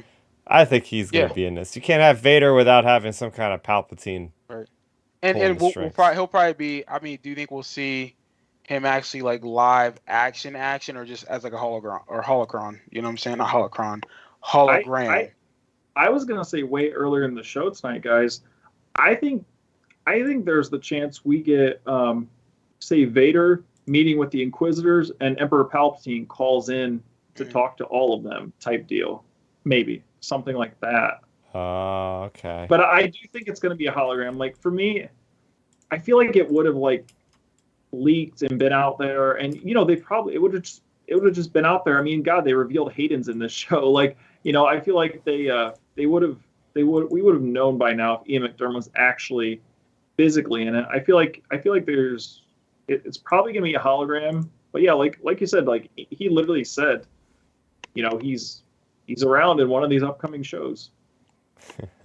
And here, the last shot of the trailer is Obi-Wan. Just like, I like the shadows casted on his face and the look he has of just, it looks like a little bit of anger to me. Just like, he's not happy, that's for sure. I mean, look, it's anything with Obi-Wan, I'm satisfied. You listen, you won't get no argument out of me. It's Obi-Wan Kenobi, bro. Like, it's like, I just want to see him just do some hella things in the show, and I just want to see. I don't want to get a confident Obi-Wan all the time. I want to see how his psyche is, and this is very telling. Like the way he looks, this explains a lot of his psyche and what's going to be dealing with throughout the show. Oh yeah. What about you, sure. Ben? I thought it was a pretty cool shot. My thing I always wonder. I keep wondering too. Like this is like could be mega reaching at this point, but you know we saw the flashes of Vader getting worked on and stuff. Like what if, I don't know, for some reason Obi-Wan's having to be in some type of an Imperial place. Like what if this is like a shot of him on looking like Vader from afar or something? You know, it's something maybe, you know, like you said earlier, Chris, like they have multiple fights. So like potentially. So like what if this is like one of those like kind of classic like monster movie type scenes, like Obi-Wan's like oh my gosh, like this is what Anakin's become. And then Vader like wakes up, his helmet seals, and he senses Obi-Wan's nearby, and then it's like all hell breaks loose, type deal. I don't know. Like it just I feel like we gotta Obi-Wan's first interaction with Vader has to be a big oomph. Like I don't think by any stretch you're gonna just get Vader just, I don't know, walking out of an Imperial shuttle and Obi-Wan standing there or something, you know, like I feel like it's got to be something like dramatic like that because, you know, just for the connection these characters have, especially for the time period we're in, you know, at this point, Obi-Wan hasn't kind of like obviously gotten to the wisdom like Alec Guinness's Obi-Wan has. So it just makes you wonder like how emotional he'll be. Mm-hmm. Yeah, so we don't have to wait long, just 2 more weeks. So, and I this is the final trailer. They're not putting out any more trailers at this point. So there you go. We got the teaser. We got the official trailer. For those of you that are watching or listening after fact, let us know what is your favorite moment from the official trailer and any last speculation for Obi-Wan. We want to hear it. You can always tweet us at outerrimtransmission hashtag, or you can go ahead and leave us an email, outerrimtransmission@gmail.com. You can always send your questions into there as well. So getting back into the show proper, a couple more things to go through. We have a new documentary on behind the scenes for the Book of Boba Fett. So what'd you guys think? I'll start it off with Ben. I definitely had some mixed feelings on it. I can say that. Not from quality, because not from quality, because quality on the documentaries are always spot on. I can't complain about that. The contents of the documentary are where I had some head scratching moments. Sorry, I was just muting my phone. Some of the contents and comments of the documentary is where I was like, okay, then. Like, so, I mean, 5 minutes into the documentary, you have Jon Favreau and Filoni. Like, don't get me wrong, we all love them here, but hey, they're not perfect. And like they were criticized, like you could tell. Like, to me, the way they were talking at the beginning of the documentary was basically talking to the fans that complained about Boba Fett's usage, or how lack thereof he was of not being action packed or anything. Because like Favreau literally says flat out, like, why would having a show where Boba Fett's being action packed every single episode, it'd get boring after a while. So that's why we had to make this show this way. It's like, but dude, so you went completely 360 or 180 or whatever the expression is, and flipped the coin on it, and you took him from having maximum action in season 2 of Mando to doing nothing basically in his own show. So I was like, that is such a crapshoot of a comment by Favreau, and then Filoni basically like backed it up, and I'm like, guys, like, I would just love to be sitting down with you in a room and like tell me with a straight face, how could you do that? And like I just was rolling my eyes at their comments when they said that. But overall, like, going through the documentary, like getting past that cringy first 10 minutes of it, I thought it turned out to be a pretty good documentary. It was good, informative. It's still funny, just like the show. The main parts of the documentary that stuck out to me was Mark Hamill and Luke and Rosario Dawson and Grogu, and I'm like, oh, just like the show. And then you even get a comment in there from Jon Favreau saying, how could we go a year without having Grogu in the show? Like, so, or Grogu and Mando in the show. So it's like, they openly know they have to put them in there because it's marketing and stuff like that. And to me, when you do that, when you basically shoehorn in Grogu, shoehorn in the Mandalorian, to me, that is basically showing like, okay, don't get me wrong, they're amazing storytellers and whatnot, but my thing is, it's like you're obviously listening to like just as well, like you're including the ratings and people's reactions and stuff, because they know if they would cut out those 2 episodes, Boba Fett wouldn't have had as big of a reaction as it did with those episodes. So like I thought it was interesting. It was just a lot of telling information. I feel like I said, people they're creators, they have their visions, etc. Like I said, it's good to me, even though I disagree with a lot of their commentary. It's good just getting the reasons why they did certain things. But I thought like the major positives that came out of the documentary, of course, was Mark Hamill and the kid that plays Luke, Graham Hamilton. He's an excellent Luke. And then seeing Rosario Dawson, like, I love seeing her. She's incredible as always. And then of course, I mentioned to you guys in the chat, I've been saying it since we had the news last July. The fact they even mentioned Shamook, the YouTuber in this documentary who does the deep fakes, it's like, dang, a big company like Lucasfilm is actually being humble and acknowledging a YouTuber. Like, they literally said his name's Sam Heed. And the fact they mentioned collaborating with him to perfect Luke's head for the action sequences and stuff for the show. It's like, congrats, guys. That's awesome. So I thought it was a really good, just insightful documentary, even though there were a lot of comments I disagreed with or like highly disagreed with. I thought it was a good, insightful documentary. Yeah, I thought from start to finish, it was, in terms of content, it was actually the best one they've done. Because it was basically all concise into a solid hour. We got everything we wanted, from the actor's point of view to the director's point of view to the character of Boba Fett. And they even went into the Luke Skywalker stuff, because it was kind of annoying how we had to wait like several months after everything with Mando Season 1, or Mando Season 2, I mean, to get that Luke content. So they're not trying to hide it. So everything was contained to that 1 hour.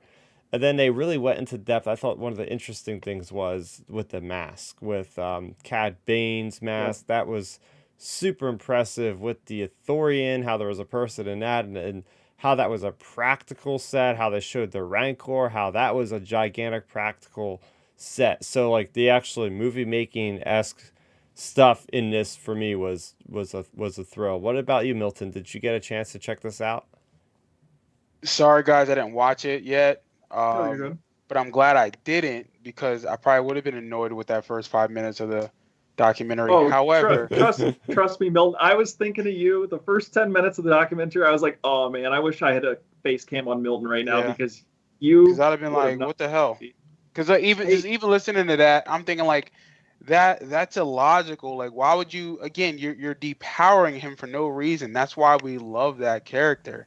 He's supposed to be ruthless and aggressive. Well, here's the thing. I'll let you get back to your point real quick.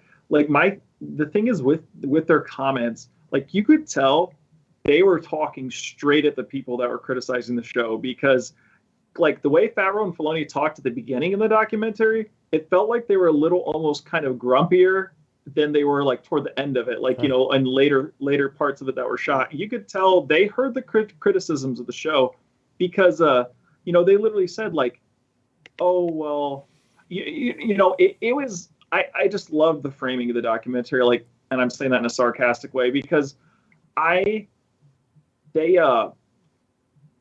really frame it in a way where basically Boba going into the Sarlacc pit and coming out, that was basically his big wake up moment. Like, oh my gosh, I need to stop being a bad guy. Like I came out of, they literally framed it as that. They literally used the word hell. They said it's like Boba went into hell. He was near death. And then he came back out and he thought, basically, I need to basically make a new turn on life. Like, I need to leave this bounty hunting and leave this hardcore life in the past. And then, I just laugh about it, because it's ironic, because then, he says that, but then he wants to rule a criminal empire. So it's like, wait, okay. So I don't know. It was just really strange, some of their comments and the way they framed it and justified certain things. That's for sure. Ming-Na Wen, she was great in it. She looked phenomenal for being in her mid-50s on there. And also a big props to Kathleen Kennedy, actually, in this documentary. Like, I always have to give her credit when I can, or when it's applicable. And this is the case of it. She was on there. And here's the ironic thing. I always share the ironic Palpatine gif, but it is ironic. Like one of the best parts of this documentary actually was Kathleen Kennedy. Like the stuff that she was talking about was actually way better. Like a lot of the stuff John and Dave were talking about, I was just rolling my eyes like, oh, come on, guys. But Kathy said that she actually, the reason they casted Tamara Morrison from the start is when Disney bought Star Wars, and she was like in the transition of obviously like being the president of Lucasfilm and stuff. She said she had talked to George, and that was one of like George's like things he told her, and she said she like respected that request. Like, hey, if you ever do anything with Boba Fett, please make sure you cast Tamara Morrison as Boba Fett. And she's like, of course we'll do that. Blah blah blah. So that's why they actually ended up casting Tamara Morrison like that. George Lucas like had an influence on that. So I was like, oh, good job, Kathleen Kennedy. Yeah. What I will say too with the Book of Boba Fett, this is the first season of like Star Wars live action TV that wasn't really created in a bubble.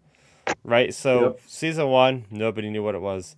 Even with season 2, they had finished like writing, and I believe when season 1 was like not even finished, like they were already shooting season 2.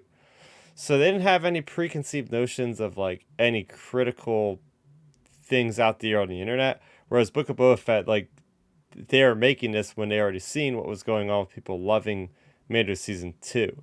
So it's interesting, like you're bringing a whole thing up with them commenting as a reaction to the fans. Now, with Yep. everything they learned from the fans, will that change how season 3 goes? Will they try to stay away from certain things people they hear loud and clear? Or are they still going to do their own thing? I think it'll be very telling and very interesting to see how season 3 of Mandalorian goes, because most of these TV shows, CW and everything else that go on for very long seasons, the criticism's out there. It's whether or not they kind of abide by it, go halfway to it or not so much or whatever. I find that very interesting going forward now. Oh yeah, they definitely heard the criticisms, because like if you end up watching this, Milton, you can definitely tell John and Dave are not happy like with the criticisms they got for that. And like like Favreau was more grouchy about it, but like even Dave, like Dave's always pretty cheery, but you could tell he was pretty serious. Like, okay, like and write a better show, like then yeah. write a better character, because Yeah. like you can't get mad at the fan base for reacting the way they do, and it's not like a small pocket of people who are doing that. This is the majority. I guarantee we're saying, what the hell are they doing with this guy? Because again, every other episode was solid. You know what I'm saying? Every other. There was no consecutive episodes that were good except for the Luke stuff and the Mando stuff. That's a problem, because you cannot, if you're telling me, like you just said it earlier, you take Luke out, you take Mando and Grogu, what is the show? It ain't good. Yeah. No. It's not. And the only good parts about that show, non-Luke, non-Grogu, non-Mando, was whenever he's with the Tusken Raiders going through that arc. The present stuff was trash up until they got towards the end. Yeah, well, here's the thing with that, Milton, is the fact that I'd be willing to bet you any amount of money if you sit down and ask Tamara Morrison, hey, off the record, did you expect Boba Fett not to be like your season 2 version? He would say no way. No. Like he signed on to this show, I guarantee you, fully thinking it was going to be like Mando season 2, and it wasn't. And for Dave and John to say that, if he was a badass the whole time or wrecking people, that wouldn't be good. It gets stale. What do you think he did?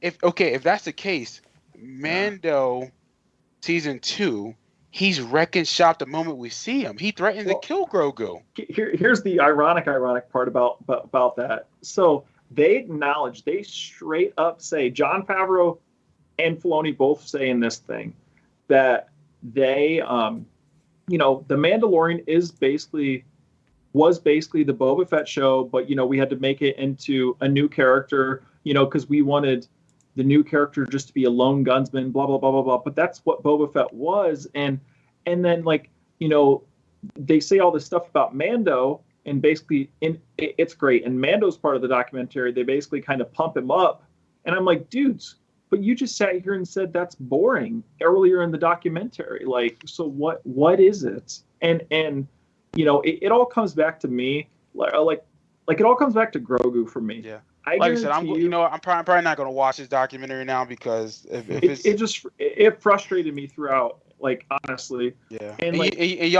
already know I love documentaries when it comes to Star Wars. Like, hell, I literally just pulled off that 30-minute special edition of the original trilogy off of YouTube and downloaded it as an MP3 file on my phone. I listen to that at least once a week, because it's that good. Yeah.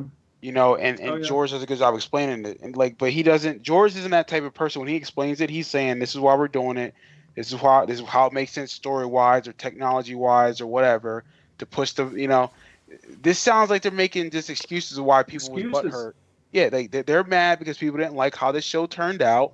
Okay, now you can redeem yourself in season 3 of Mando, and hopefully in Ahsoka. Yeah. Oh, for sure. That's the thing. Like, there's such a different feel.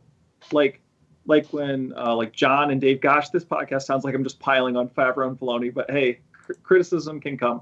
But there's such a different feel, because see, like when the other creators are talking, like the behind the scenes people, like the the CGI guys who were talking about Luke, how excited they were working with Mark Hamill, all this stuff, blah blah blah blah blah. See, they all were talking super positively because people love their stuff, and it's just the main story of the show was the issue. And to me, like normally documentaries, I mean, I'm sure with you, Milton, like, and you as well, Chris, like, and probably our listeners as well, when you watch a Star Wars documentary, it usually adds like more excitement for exactly whatever, for say the Phantom Menace or Revenge of the Sith or whatever. But like, to me, watching this documentary, sure, it was cool adding more insight, but it just made me roll my eyes even more at the Book of Boba Fett, because it's like, dudes, I don't say they don't have a clue, but it's like you don't have a pulse on the fans in terms of Boba Fett's character. And that's the issue I had coming out of it. I mean, like I said, the best stuff in the documentary really was Luke, was them mentioning Shamook, and like seeing how excited Rosario Dawson was. A cool little Easter egg to that, Milton, was like they actually didn't tell her about Luke until she was on set. Like they had wrote down in the script she was meeting with like Plo Koon. He survived like Order 66 or whatever. So she was like, okay, like how's this gonna connect? Like Plo Koon's like in this time period, like how's this adding up? And then she said she showed up on set, and Mark Hamill and Graham Hamilton, Mark Hamill's the younger Luke, they were there, and she was like, whoa, this is what we're doing.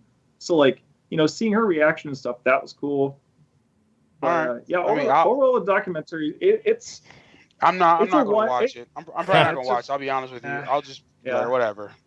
Yeah, I pass on it for you, Milton. Like it definitely is in your trash category. Thank you. Yeah.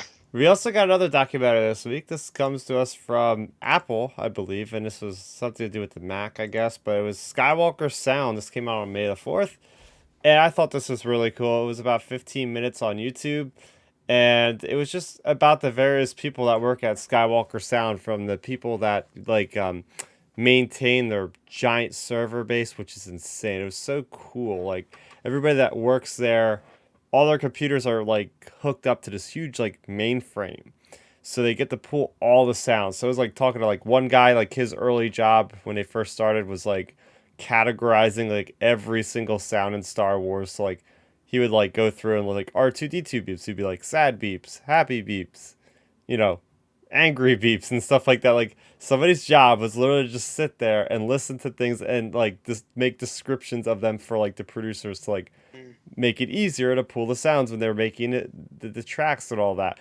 Then they had this one part at the end where they showed the guy who was doing the mastering for the sound. So it shows like a full scene of like, or not a full scene, but a segment of Revenge of the Sith on Utapau when the clones are coming in, Boga's there and all that kind of thing. And then he starts like subtracting like each like big like thing of sound, where he takes out like the dialogue, he takes out the music, and then you just hear all the sounds. You can like hear the footsteps and stuff that like you would never really notice, but it just shows you like how many layers upon layers upon layers of sound there are. There's one guy that is showing like just like this random toy he has, and it makes like some kind of cool sound, but he puts it in front of the mic, and like he just starts like amplifying the sound like up and down on the computer to like modulate it, and then that ended up becoming like a spaceship sound. So for me, it was just really cool, like seeing the creatives at work, seeing all the types of people and all the types of work that goes into sound. Because every time you go ahead and you watch like one of these award ceremony shows, like the Oscars or the Emmys, like Star Wars is always up there for sound design. They're always up there because they're the pioneers for not just like digital creations with ILM, but the sound stuff. I think a lot of people don't realize like how much they like help other studios and stuff like Marvel and Jurassic Park and all that stuff was created at Skywalker Sound. So I found that really fun and really fascinating. So that's on YouTube. Anybody can watch that one if you're looking that up. I'll check it out. I still need to watch it. Yeah, I still need to watch it as well. I just didn't honestly get a chance to. But I will. I'll watch it when I'm doing cardio tomorrow. Yeah, I just put it in the chat for anybody that wants to see it. But yeah, so we have a couple other quick stories just to kind of highlight before we get out of here for the week. We do have a nice image coming to us from Star Wars socials, and that is Ahsoka has started to film. There's a nice little image of a Ahsoka chair with Filoni's hat hanging off the side. So that's nice that they actually just acknowledge, hey, they're starting to film. So if that's filming now, yeah, I wouldn't expect Ahsoka to probably come out until probably like close to like, I don't know, fall or December of 2023. Does that sound about right, Ben? I know you're pretty up with the Yeah, different schedules and all. yeah. I think it'll probably end up being. See, an interesting thing. This is all just lays on the groundwork of if Rogue Squadron happens or not. If Rogue Squadron, all intents and purposes, if Rogue Squadron doesn't happen, I think this gets pushed to the holiday show. This will be December. But if Rogue Squadron happens, I think this might end up being the Kenobi slot and be like May, whatever, something in May potentially. I think it all comes down to that. But I think the biggest, most interesting part you didn't bring up there with this whole release is the fact, and I'm not sure if you noticed it either, Milton, or you may have, but it says an original series. It doesn't say limited series. So that means multiple seasons, because Mando, original series. Like Rangers was original series. These other shows were original series. It doesn't say limited series. It says original. So that makes me think we're going to get multiple Ahsoka seasons. Yeah, Milton, if you want to say something about this, I'm actually going to do some research and look up like the original announcement. Look at the original tweet. It says original series. Yeah, let me look this up. I mean, look, Ahsoka, I'm excited for the show. Look, this is probably my second favorite anticipated show, but and Obi-Wan's first, because I like this character so much. I mean, look, if it's multiple seasons, great. If it's a limited series of 10 episodes, great. As long as it's good, that's fine with me. I think the release date will be very telling, depending on the other projects, Rogue Squadron or whatever. As long as they tell a good story and it makes sense within the Star Wars universe and what they're trying to push, I'm all about it. Just, they better not depower Ahsoka, because she ain't trash. And I can see Dave Filoni, because, they're being weird right now. Let's just depower our characters to make them, feel like that they're vulnerable. It's like, no, these people, they can be strong and powerful and vulnerable. Don't take away what they've earned over the last 10 years. Because let's be real here, Ahsoka was a character that people didn't like when she first started, and everyone loves her now. So don't take 5 steps backwards with that character. You can't. So I think this show will be good.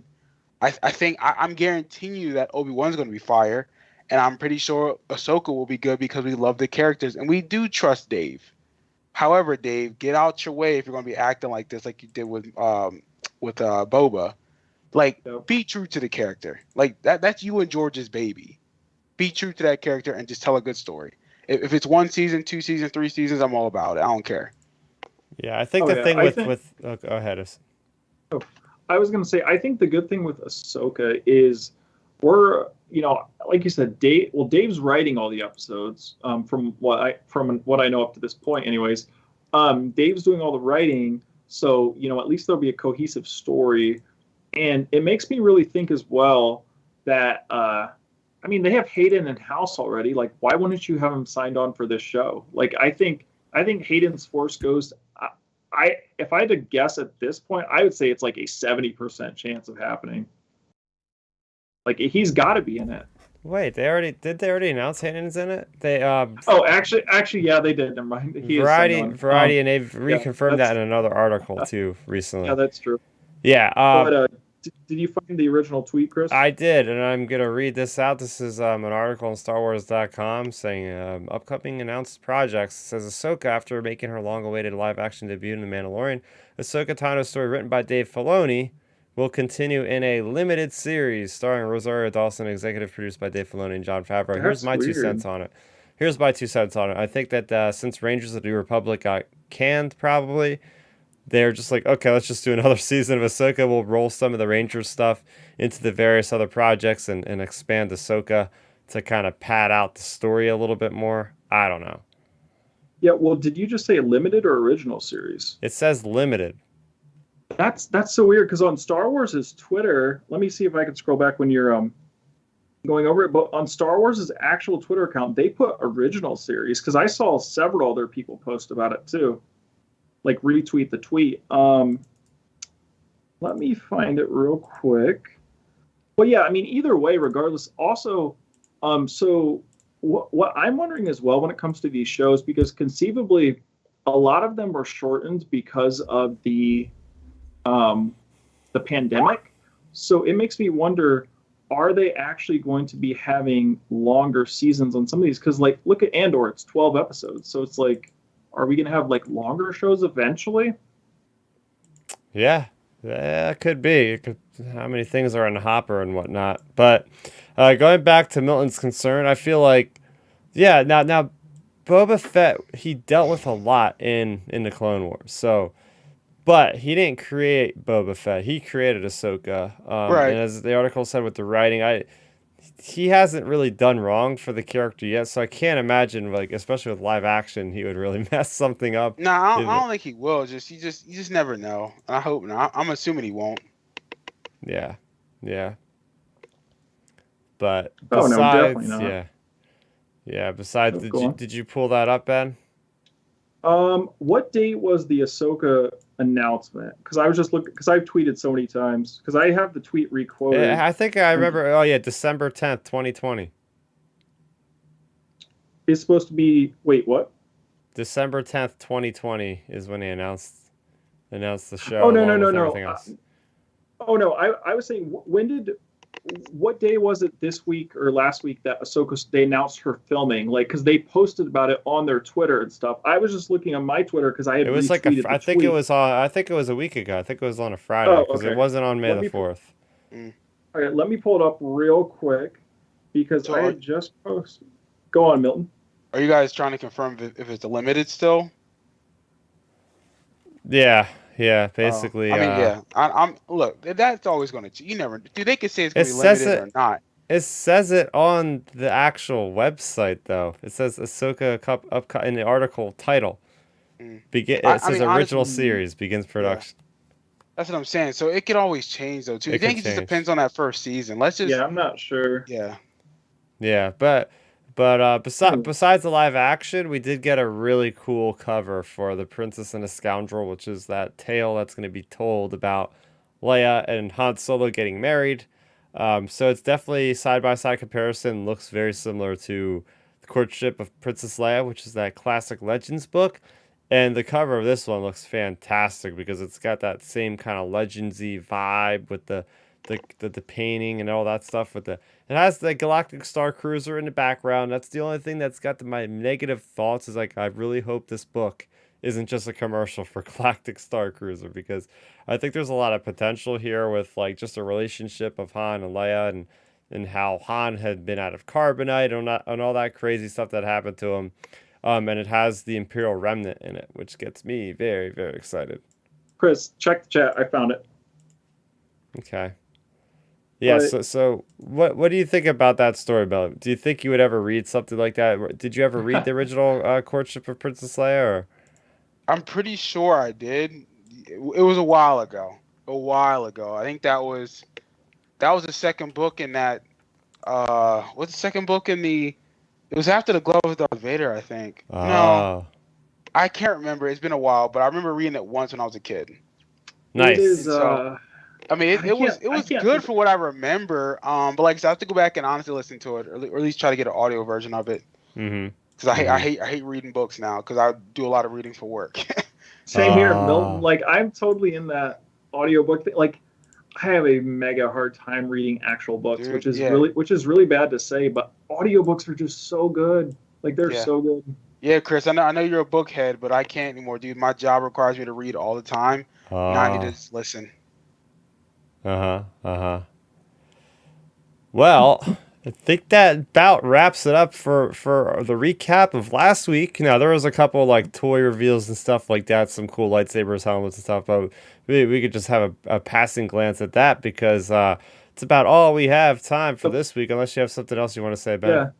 Yeah, the funny thing with the toy reveal, so I'm sure you guys saw the new Obi-Wan figure that Ewan McGregor revealed on on Kimmel. It was funny because he was actually critical of the figure. They were like, whose face did they scan for my figure? He's like, it doesn't look anything like me at all, other than he's the character of Obi-Wan. He's like, he doesn't even really look like me. And he was like, saying it in a joking way, but he had to have at least, sure, he could have just been doing it as a joke because he was on TV, but still, that had to have been kind of on his mind, like, whoa, this doesn't look like right. And he was kind of critical of it. I think it was the new Black Series figure, actually, the new that one. He was like, who is this? Like, he was cracking jokes about like other actors it looks like other than him. So I was like, what in the world? Yeah, and apparently Hasbro posted like a live stream like that day, and they never announced the stupid action figure. And then I think they had to scramble out like official images because for some reason they were waiting on showing that one. But I guess he just was like, I don't care. I'm at home because he was at home. It was a webcam like interview. So he's just like, hey, I got this cool figure. Like, I don't care about NDA. Like, here's the figure. So that was funny. Yeah. So you guys can check out images, I'm sure, all over online. So as far as for us, you could always find us every week here at 9 o'clock Eastern, except for the week of Celebration. I'm going to be there, and well, I'm the controller of this thing. So unfortunately, if I'm not here, this thing's not happening. So I'm sure we're going to have a very good and detailed, long discussion when I return, and you can follow this space here for some kind of updates in some form I will have throughout the weekend in 2 weeks. But next week, we'll give you guys a preview of everything that will be happening at Anaheim. I know me and Ben already had like a very lengthy discussion of all that, but there's been a couple things that have been updated since, and I'm sure up until the last week there will still be more things coming out about what we can expect and what we can look forward to from Star Wars Celebration 2022. You can go ahead and listen to us on Spotify, on Google Play, on any of those streaming services, and do rate us and let us know what you think. You could always send us an email. We'd love to have some comments from you guys, as in the live chat as well. You can send us an email, outerrimtransmission@gmail.com. Do you guys have anything to say before we leave for tonight? No, I just want to say it was nice to be on the podcast like always. And we do appreciate the fan interaction and you guys chiming into the chat. I'm looking forward to Star Wars Celebration. I usually watch the live stream if I'm at work or I'm even at home throughout the weekend. I'm pretty sure I'm off on the 27th, so I'll probably watch day one throughout the day while I'm getting stuff done. But like I said, I'm excited for Star Wars Celebration. I know it's been 2 years since we had our last one. 3 years. So it was 3 years. Okay. So I'm excited to see how the fans interact. I love when they do the panels with the celebrities that I like to listen to.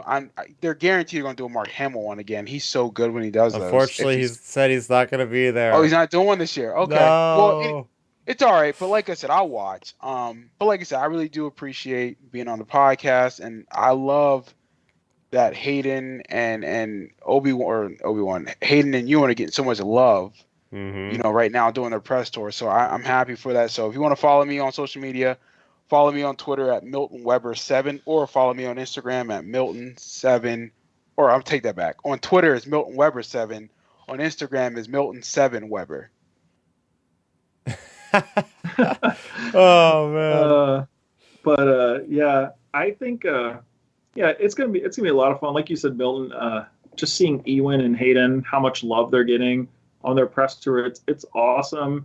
And as I pointed out to you guys in our group chat, like for any of our listeners out there, look up some of the clips of Hayden recently in some of these interviews.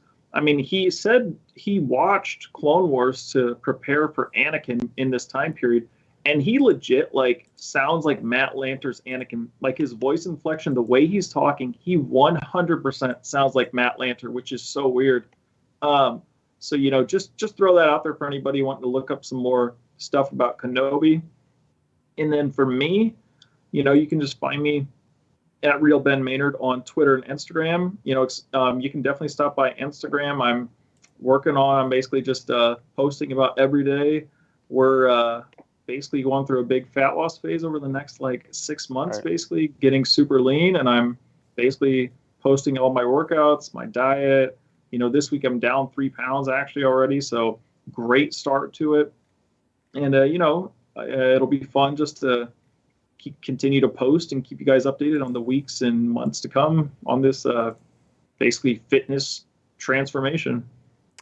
There you go. You can follow Ben at Real Ben Maynard and also on Twitter or on his Instagram at whatever he had said. Because Real Ben Maynard as well. Okay, it's so Real Ben Maynard everywhere. simple enough. And as far as me, you can look forward to my review of Brotherhood, which I can't wait to share for everybody out there, as well as some more comic book reviews coming up later in this week. So make sure you go ahead, as always. If you are new to the channel, I've seen there was a couple new faces out there. We had Sims. We also had a couple people. We had Naomi in here. We also had Ryan Mincy. And we had the usuals. We had Dark Nerdy Gonzo. Thanks everybody for joining us as usual. We had Captain Alex as well. So you could always feel free to join the chat. We had Chris Forsyth, and I'm going to keep going on and on. We have a very lively chat, so you could always be a part of us every week at Friday around 9 o'clock Eastern. So for Ben, for Milton, for Chris, a.k.a. Starrapter, I got it right that time. I did it in reverse when I did the intro. I was saying, I'm Starrapter, but people call me Chris. That's how it goes. That's going to do it for us. That was episode 58, End Transmission.